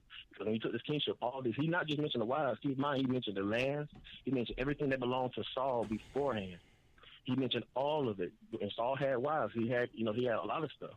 You know what I'm saying? But God named all that. All that now belongs to David through his kingship. You know what I'm saying? So God allowed those things for him. So no, I'm not taking away from it. I'm not trying to avoid it. No, I was like, he does. He give it to him. You know what I'm saying? But that's not what he designed. That's not how he wanted it to be. Wait. You got Laban. Then why did he give it to? Laban was the first man to have recorded in the Bible to have multiple wives. But he was exceedingly sinful, and murderous. You know what I'm saying? But if it wasn't part of his plan, then why did he allow it to happen, or why did it happen at all? That's sin. You know, so you're trying to take our infinite mind to try to understand. That's all we have. Understand an infinite God, all His wisdom and understanding. It sounds within His word. It sounds like. Yeah, I know. This is getting a little too much. Thank you for the call, Jamal. We appreciate it. So I guess I don't understand this dancing around the whole subject. Elias, I'll give you the last word on this. How is it possible that we are misunderstanding when God says, "I gave you multiple wives"? Yeah. Man, I guess you forgot I was on the show, but it's cool. And another thing is, you got 4 or 5 people on here and one person, and you said it was gonna be me and you. Well, that's a low blow, but that's cool. No. Let me address that. That was wrong, to be honest. That was wrong, bro. He didn't know we'd all be here. Yeah, I actually told. Wrong. No, it's not wrong. I'm gonna ask you a question. It's not wrong. It's not wrong because you've accused me of something, and now I'm going to respond to it because now you've insulted my character, and I don't appreciate that. So I'm going to tell. I'm going to tell you what happened. You said it's going to be me and you and my wife, and that's it. I know. Let me explain it to you. So I told Alix last week during the show when I didn't know you were going to be here. I told Alix last week, hey, do you want to come over and do the show again next week? That was the last time I thought about it. We ended up booking another guy on the show, and as of yesterday, he canceled, or I found out he wasn't actually able to make it. So you were a last-minute addition. I forgot that I told Alix to come. Donovan hasn't been here in 2 weeks, and I thought Donovan was taking 3 weeks off instead of 2 weeks off. So I didn't talk to Donovan, and I didn't talk to Alix. They both just showed up. Me and Brandy. It's the same thing they did to James White. It's cool, but go ahead. Wow. But you're accusing me of intentionally doing something to be shady. You said it was a low blow. You said it was wrong. Yeah, when you text you show me. I just explained it to you. As a matter of fact, I told you when I found out Donovan was coming. I sent you a message on Facebook and I said, "Hey, our content producer Donovan's going to be here." And I think he said all of 2 sentences since he's been in studio. Alix was a surprise to all of us. It was him, the other guy from Brooklyn, and it has the other girl in the studio. She's asking questions. No, that's my wife, Brandy. That's the one I told you would be here. And the guy from Brooklyn. It's irrelevant, bro. You agreed to be on the show, and we always have it's co-hosts. Cool. It's cool. So I mean, it's cool. Yeah. It's cool. No bad blood. I love y'all, man. It's cool. No, but I want you to understand this wasn't anything that was intentional. I told you ahead of time. And I told you Donovan was going to be here before you came on the show. It's cool, So really, man. It's the only person that's been a surprise to all of us was Alix, and he's from Brooklyn, so you should be fine with that. I don't understand, but hey, look, Elias, if you have the truth and you have God on your side, it doesn't matter if I have 100 people in the studio. We're all going to hell anyways. Yeah, so. you should be able to answer these questions without a problem if you've got God on your side. So I don't understand what the problem is. And I'm humble enough to say I don't know, and in particular situations. But yeah, look at Matthew 19. Like Jamal was saying, is the issue with sin. From the beginning, in Matthew 19, Jesus out of his mouth, God in the flesh says, "You have heard from the beginning." What beginning? God's eternity past, in God's mind, that it should be a husband and a wife, male and female.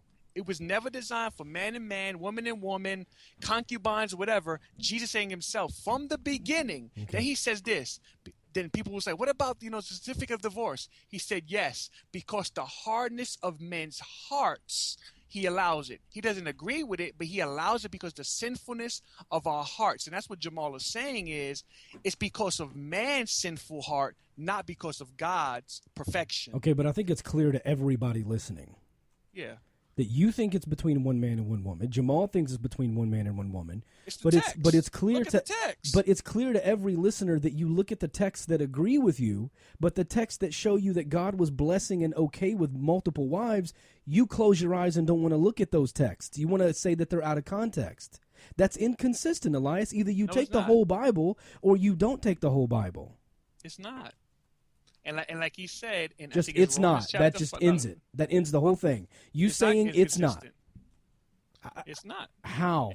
It's wrong. As also Jamal said in Romans chapter 5, it says that God previously passed over the sins, and we know that all the laws that God. I'm asking you about Samuel. Samuel. Jumping in. I'm asking you about Samuel because you're not answering my question, Elias. With all due respect, all I want to know is for you to tell me when God says, "I gave you these wives." How am I misinterpreting that? Okay, that's just like when God says in Romans 1, I gave you over to your lustful passions. Is God giving them evil? No, he's saying I'm allowing you to do it because you want it. David, you want Bathsheba, so I'm going to give it to you. Yeah.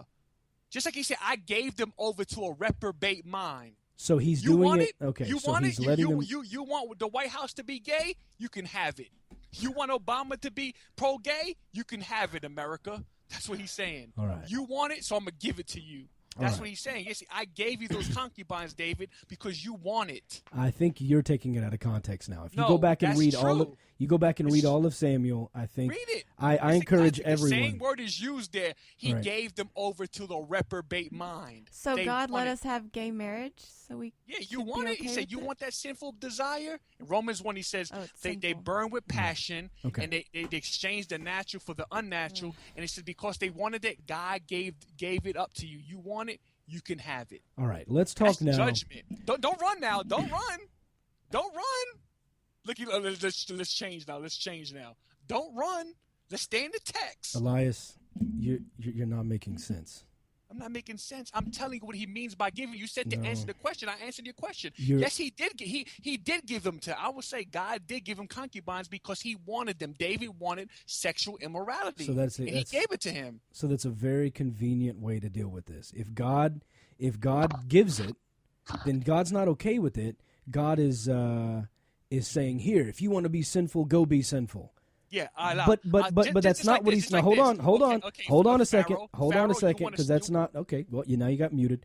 The point is, God also said, "Hey, go take slaves from the Hebrews among you. Go take slaves from these people." Now you're going to say God never condoned slavery. God said, here, if you want to be sinful and have slaves, go do it because you're in a fallen world. Well, then why would God then get involved with the rules of how to treat your second wife? Why would God get into the rules of how to treat your slaves and how often to beat your slaves? If God wanted no part of this, why would God give them rules on how to treat their second wives and slaves? Yeah, because you interrupted me and were talking over me on my own show, and people will turn this show off if two people are talking at the same time. But what you guys do. You got 3 people jumping on me, right? Answer the question, Elias. Come on, man. Answer the question. Be serious. You're You got 3 distracted. people. You got Brooklyn talking. You got your wife talking, and you talking. But that's cool. But I got one person. It's me. It's and you only cut been me. off. It's only been me, and you interrupted me. No, it hasn't. Don't lie. You're lying, bro. No, I'm saying right now, it's only been me. But In this section. Brooklyn and your wife jumping at the same time, but you didn't Elias, mute them. You didn't say, "Wait, baby, chill Elias, out. Let him talk." Yes, I have. No, you didn't. You don't know how many times I have without you hearing it. You're lying, bro. You need to repent. There's video to prove it. There's video to prove me leaning over to Brandy and saying, "Hold on, let him talk." But you ran from the text, and I proved to you that God allowed it, just like in Romans 1, He allowed it. You jumped to slavery. You're running around the text, like you All always do. All right. Okay, let's do a little Bible study, Elias. Matter of fact, why would I do a Bible study with you? You don't believe the Bible. First Peter 3:15. You don't believe it. 1 Peter 3:15. Read it to Why me. would I do a Bible study? You don't believe God exists. 1 Peter 3:15. Read it to me. We read it the other day, bro. 1 Peter 3:15. That's why. That's the answer to your question, why you should read the Bible. But you don't believe it. Why would you read something you don't believe? Because you should always be prepared to offer a defense for your and you're faith. denying the truth and unrighteousness. So you're going to read the Bible with me? The truth So it's and interesting. unrighteousness. It's interesting how you're telling me I'm running from the Bible. So I invite you to read the text with me, and you're running from the text. How funny is that a Bible-believing Christian is now running from the Bible because you don't want to do Bible study with an atheist? Maybe it's because you're afraid of what's in there. How am I running when I'm inviting you to read it? I read it. I read to you last time. I know what it says. Always give an answer for the hope that within you with meekness and gentleness. And I'm giving a defense, but you're running from the text. You're saying, no. What about slavery? Hold on. You just ran from the marriage thing. Now you're running to slavery. You're spinning around in circles, but you're not staying on the text. Go to Deuteronomy 21:15. You're just like Jehovah's Witnesses. You're jumping around, bro. Go to Deuteronomy 21:15. You're jumping around, bro. Can you go to Deuteronomy 21:15? Come on, man. Be real, man.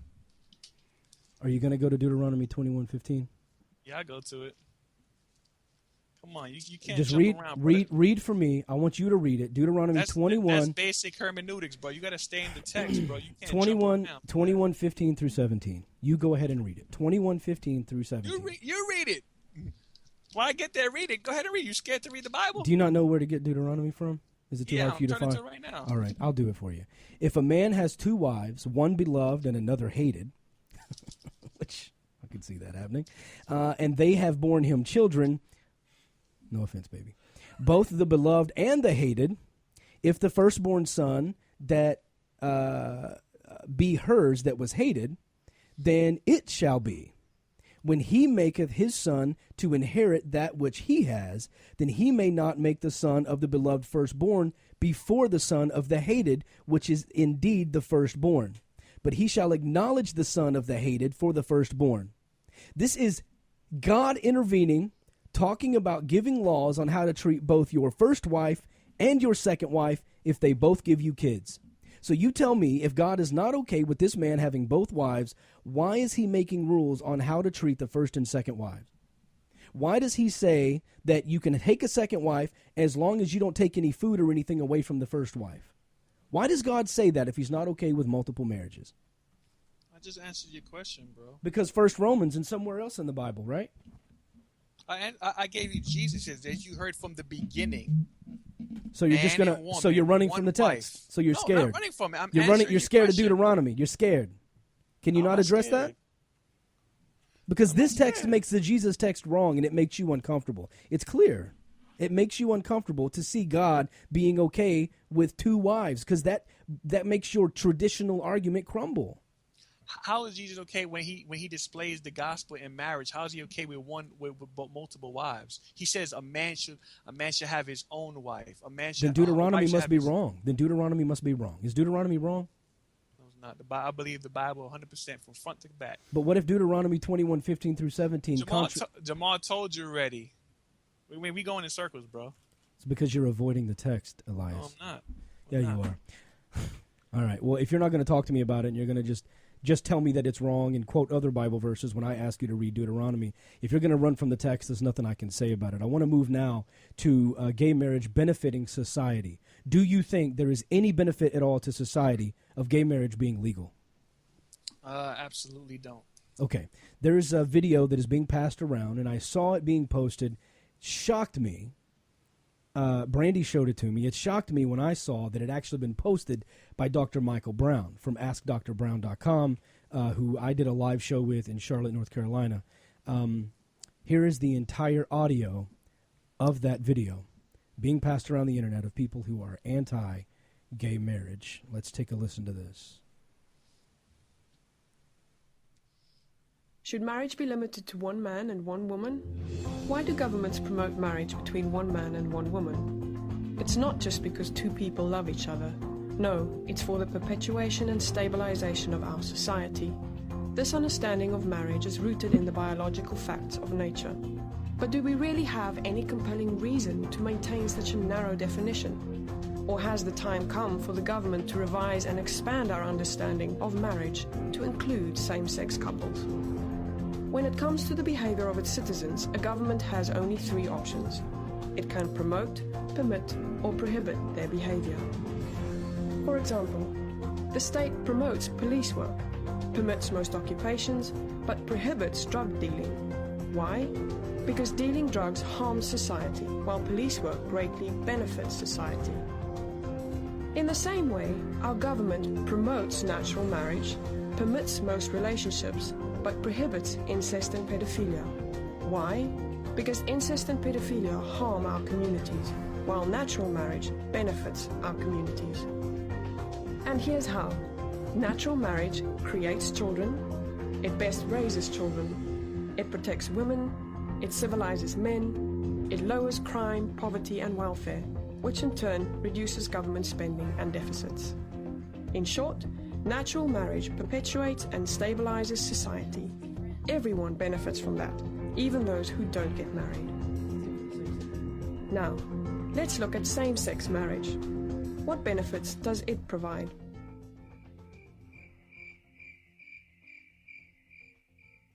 Same-sex marriage offers no benefit for society as a whole. In fact, it hurts us.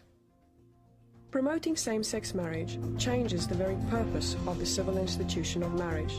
Natural marriage centers on bringing up the next generation, on raising children to become good citizens.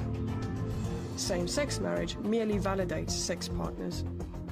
We know, statistically, that natural marriage creates the best possible family for children. If we alter the primary purpose of marriage, the losers will be the children. Doesn't every child deserve a mom and dad? But what about natural marriages that don't create children? They are the exception, not the rule. The only relationships that do create children are between a man and a woman. Wherever same-sex marriage is promoted, schools subject your kids to mandatory homosexual curricula.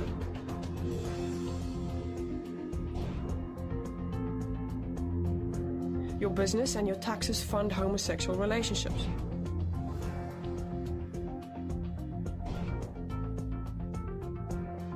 Your freedom of speech is gagged.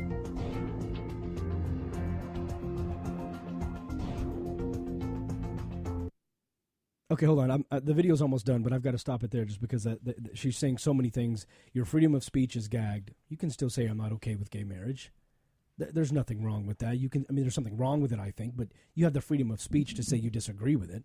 But if you start actively going out discriminating against people, that's not speech. That's behavior. And then if you're not treating everybody equally, then there's laws to prevent people from being discriminated against. But you are absolutely allowed free speech. The video's flat out lying about that. Your tax dollars are going to fund homosexual relationships.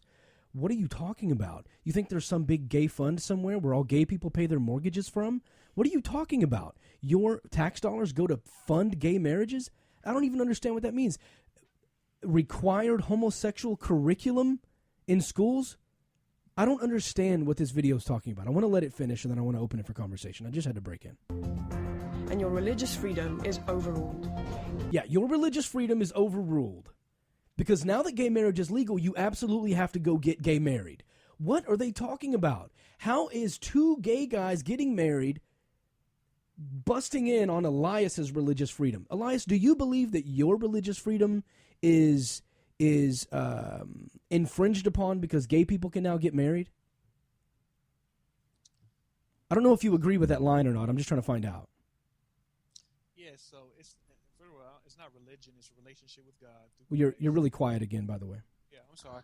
Yeah, and so it's not. I believe that marriage is instituted by God, not by me, and so I don't make the decision. God ordained it, as we said. Jesus said from the beginning, you have heard that He has created marriage, and so it's not so much going against my beliefs. Like I said, outside of Christianity. Okay, so you don't agree. You don't agree that your religious liberties are being infringed upon because gay marriage is now legal.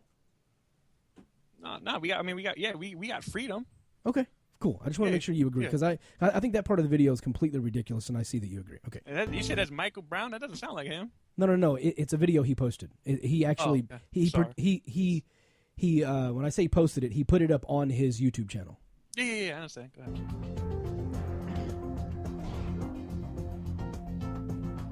The government has no compelling interest in legally promoting same-sex marriage.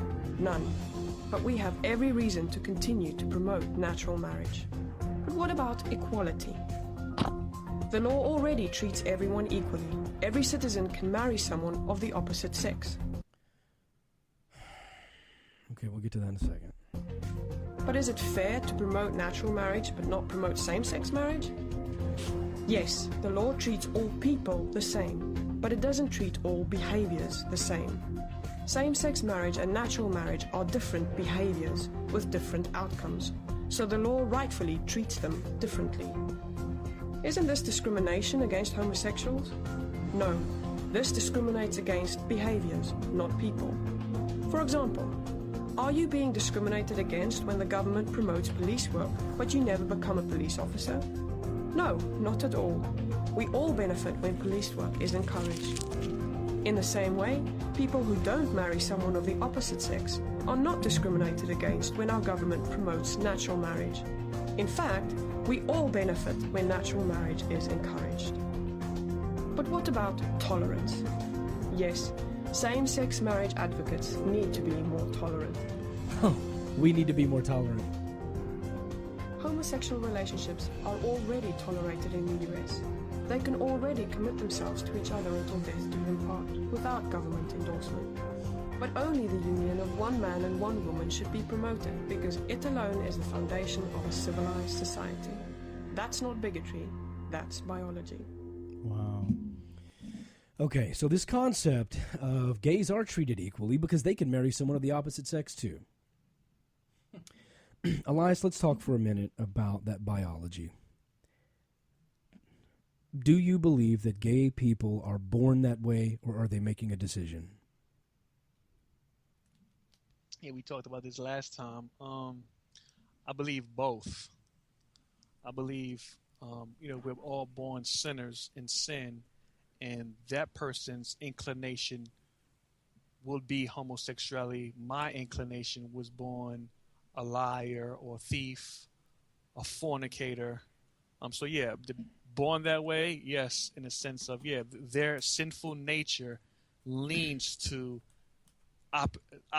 same-sex attraction or homosexuality. Yeah. Okay, so then let me put it this way: lying, adultery, stealing, murder, just about any other sin you can list. There's a victim. Someone is hurt by that. Someone is lied to. Someone is cheated on. Someone is murdered. Someone is deceived. But in homosexuality, especially in gay marriage, two consenting adults who love each other decide to get married. No one is a victim. No one is being taken advantage of. No one is being tricked or deceived. It's just two adults who love each other joining in union. How is that on the same level of murder and theft and all the other things you listed? Okay, just practical. You have disease, you have AIDS, you have many. AIDS is not a gay disease. Anybody can get AIDS. It's the percentage is way higher. No, it's not. Yeah, those statistics are flawed. Yeah, number one, we're offending God, and so okay. And then also, even when we do lie or steal, it does offend another person, and offends yourself. Matter of fact, even Paul in Corinthians, he says, when you commit sexual immorality, any sexual immorality, the word sexual immorality is porneia. We get the word pornography from. He's saying you're sinning not against just other people. You're sinning against yourself, your own body, right? You're destroying your soul. And so, yeah, it is offending yourself, and it is offending God. You're hurting yourself. So let me ask this question. Is sex a requirement for marriage then? In what sense? What do you Well, yeah, I mean, because that's the behavior that we're talking about, right? We're talking about sexual behavior. So to be married, is sex one of the requirements to actually be considered married? No, it's not sex. I mean, that's one of the gifts that God gives in a husband and wife. It's a gift. It's not, as our hyper sexualized culture think it's all about sex. No, I didn't ask if it was all about sex. I was just curious to, is it required? Is it required? That's it. Yeah, I don't understand. What do you mean required? Like, hey, girl, you want to be with me? You got to give me sex. Like, what do you mean? I'm talking about in marriage. In marriage, is sex a requirement? When you if two people are giving themselves to each other in the eyes of God, is there an implication that sex is kind of required? I think so. Yeah, God says Himself that the two should become one. Be cleaved together with your wife. A husband and wife should cleave together and become one flesh. So yeah, God wants a husband and wife to be sexually intimate. So if they never ever have sex, I mean, would you consider that a sin? That's a deep question. Well, well, I'll say Paul says in 1 Corinthians 7, he says the only time that we are supposed to separate, meaning in sexual context, is when you're giving yourself to prayer and devotion to God. And he says, other than that, you do come together. And so I believe, so if you are deriving yourself, he said, don't derive yourself to one another. So I would say, yes, it'll be a disobedience because God wants us if there's no desire. I mean, because we do know that there are some people that just don't have a desire. So if they don't want to have sex and there's no desire to have sex, are they sinning? I mean, is the marriage not real? So you're saying there's somebody on this planet other than there Jesus are many people. Christ There are many don't people. desire no sex at all from no animal, from no woman, from no man, from no nothing. Yes, it's called asexual. It happens all the time. I can't roll with that, bro. It's not a matter of your opinion, Elias. It's a fact. We're lustful creatures. Elias, I'm sorry, but you don't get an opinion on that. It is a fact. It's like you telling me, I don't think you have a house, bro. You don't get to decide that. There are people who are asexual, flat out. So you have the corner of absolute truth. You could make an absolute statement, absolute claim, and say everyone in America or the whole universe, there's somebody out there that doesn't have no desire at all for no sex. You make the absolute claim. Yes, we have biological evidence. So you God? Oh my You're not God to say that. Absolutely, I can't say that. Oh my God! But I can say from the scriptures, God says whether it's an animal, whether it's a man, whether Elias, it's a woman, we have sexual desires. I think what you're doing is you're ignoring what we know about science. You're ignoring we all have biology. sexual desires. No, we don't. It's in scripture. Scripture's wrong. But you just quoted scripture. I saw you contradict yourself. You say you believe the scripture to read the scripture, but now you're saying you don't believe the scripture. Oh yeah. What is it? Got me. No, I don't believe the scripture. Period. I use the Why scripture you tell me to read it? And because I use the scripture to talk to you because you believe it. So why would you say? It's like when I draw a picture for a preschool kid, I use crayons. That's contradiction, bro. You say, read Deuteronomy 13. It's right there. That's what he said. How you know it's what it said if you don't believe it? If I'm going to teach math to a second grader, I'm not going to bring in algebra. I'm going to do 2 + 2 and 7 + 7. Yeah, but let's get back to the question. So, yeah, you can't make that absolute claim. I can because I have authority, which is the scripture. Not myself. God has truth claim. He knows all. He's all wise, not me. The Bible says whether it's an animal, whether it's a female or a male, we are sexual desire creatures. I have truth to say that. Not my truth, but God's truth. You don't have truth claims. Where do you get your truth from? Say that statement. Textbooks have the word asexual in it for a reason. They're not inspired by God. They're not infallible. No, but the reason why there's a word for it is because it exists. They find it, and then they got to explain it. Read and these talk to him. about it. Alex, I want you to talk about some of the ways that homosexuality and gay marriage can actually benefit society. Huffington Post put this out. I want you to go through these with him. All right. So it promotes equality and non-discrimination in society, right? So, politically, financially, culturally, you have people that would be married that would be able to contribute to society. I mean, what is the problem with that? I mean, what do you see as that being such a hurdle? Excuse me, what are you saying? You saying where would it be a problem? Yeah. Because it goes against God's divine order. Okay, so still God's order. Okay, next one, right? So it fosters psychological. And then also it goes against reproduction. God told us to reproduce. How can two men or two women produce, be fruitful and multiply? We was created for a purpose. How can that flourish society? How does that help a society that doesn't flourish? The same way infertile and who's this guy talking now? There's another guy. No, it's Donovan. This is Donovan. Go ahead, answer my question. Go ahead. The same way infertile and sterile people do. They use in vitro. They use surrogates. They use adoption. That same way. Yeah, but God doesn't say to use it. He said use sexual intercourse. He says reproduces sexual. Two men can have a baby. Two women can have a baby. How is that better for society? It's actually, if you believe in evolution, it actually goes against, because that's not reproducing, the betterment of society.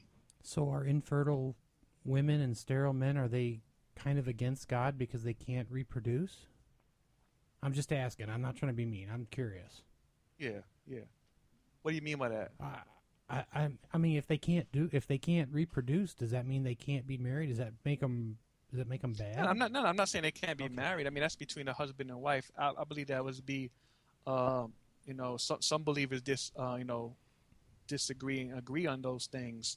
We had a discussion at our church about those different types of issues. Birth control, non-birth control, all that stuff. So that'd be different. That'd be between a husband and a wife's conviction.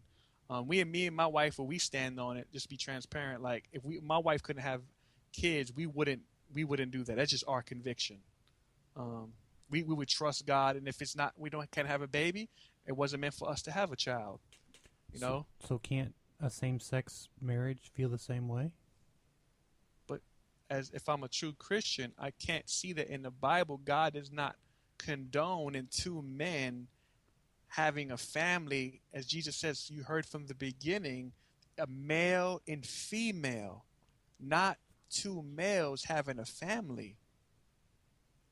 Okay, fair enough. I was curious how you felt. I'm sorry, I didn't mean to interrupt. Yeah, no, that's cool. Thank you, bro. Thank you for the question. No, well, I'm okay because I'm a little confused.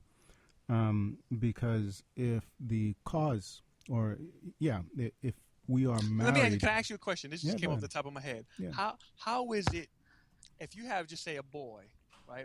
But I got all girls. If it's two women in my house, they just say it's two mothers. Or just vice versa, it's all men and two men. How do they get the complete nurturing of the father, teaching him how to be a man, and the nurturing of the woman, teaching her how to be a woman, and in the sense of women and boys and girls? If it's two of the same, how they have a complete package?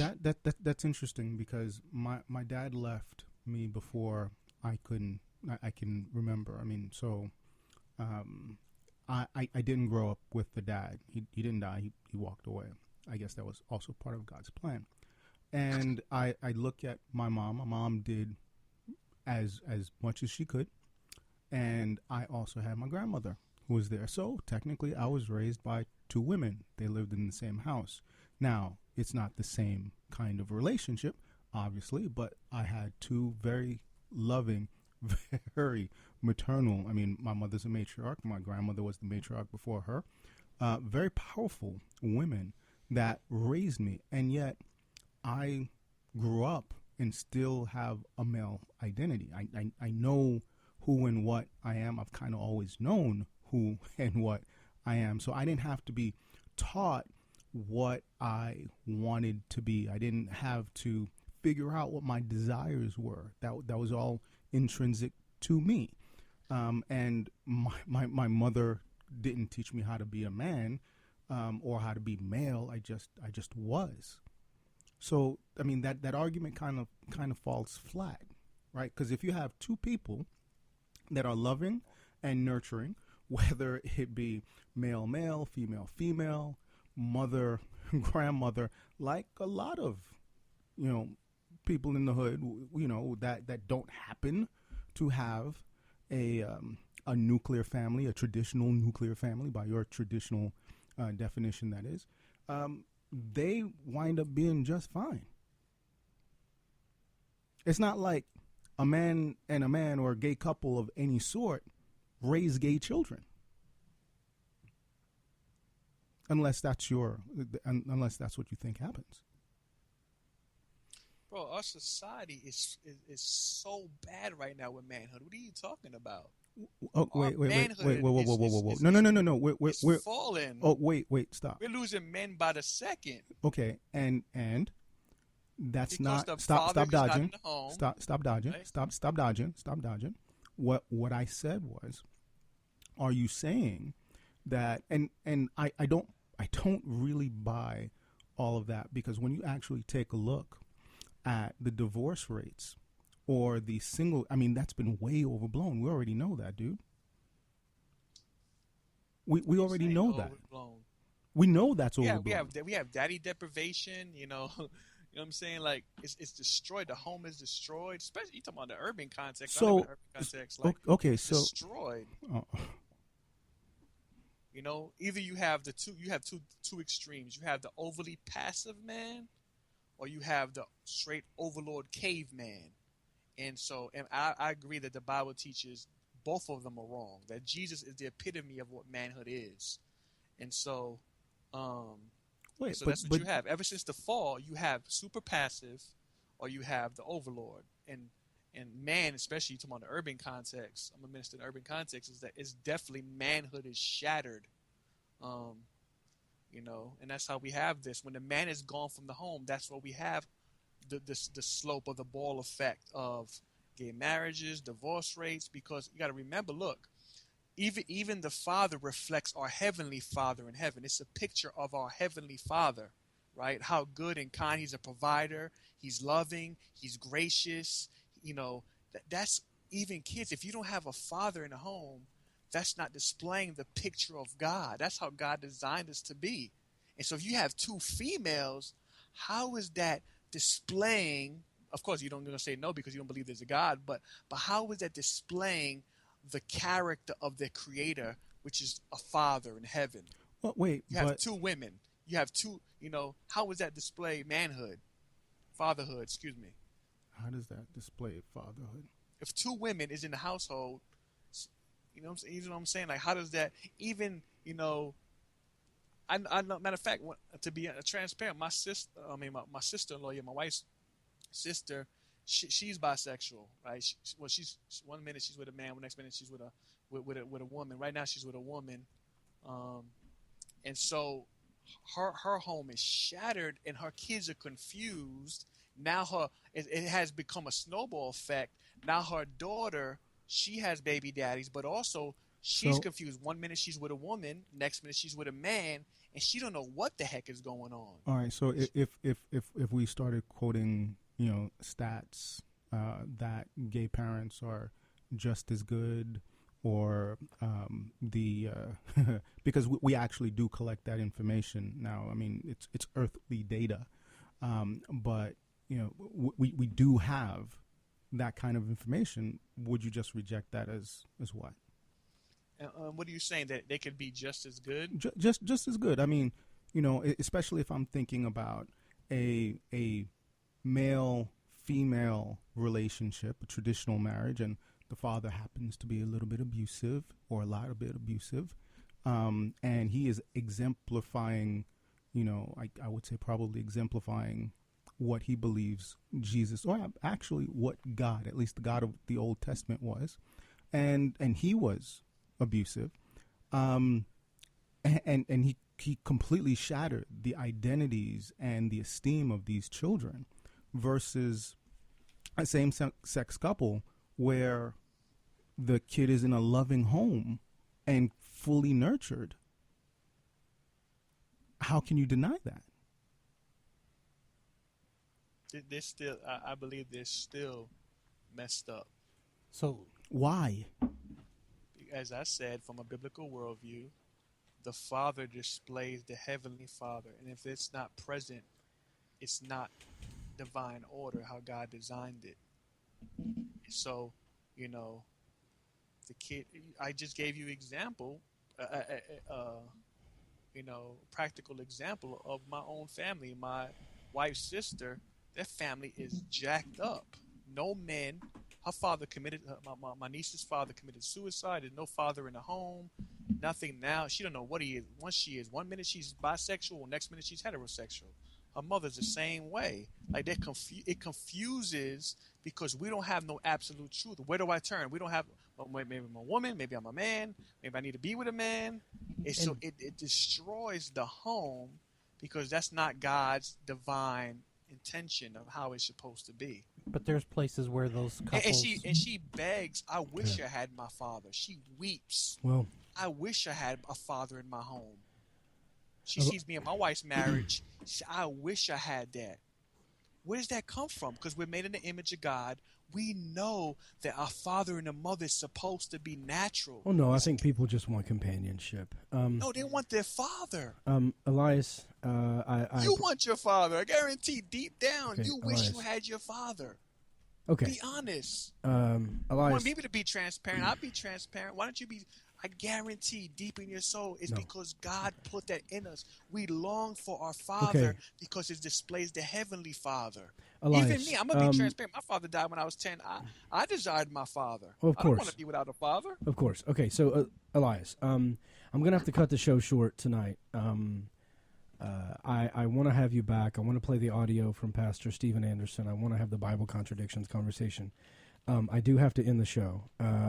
Can you? I gotta get off too. I got can wife. you? Gotta take, all right. She already has shown me so much grace, man. All right, listen. Can you join me tomorrow or the next day to actually finish this up? I'll do another show for everybody. Okay. Can I say this? Can I say this? I agree very to do quickly. the show. Very quickly, please. I agree to do the show if I could have somebody on with me. Oh, it'll just be me and you, and Brandy. It'll just be in a day or so. Yep. Okay.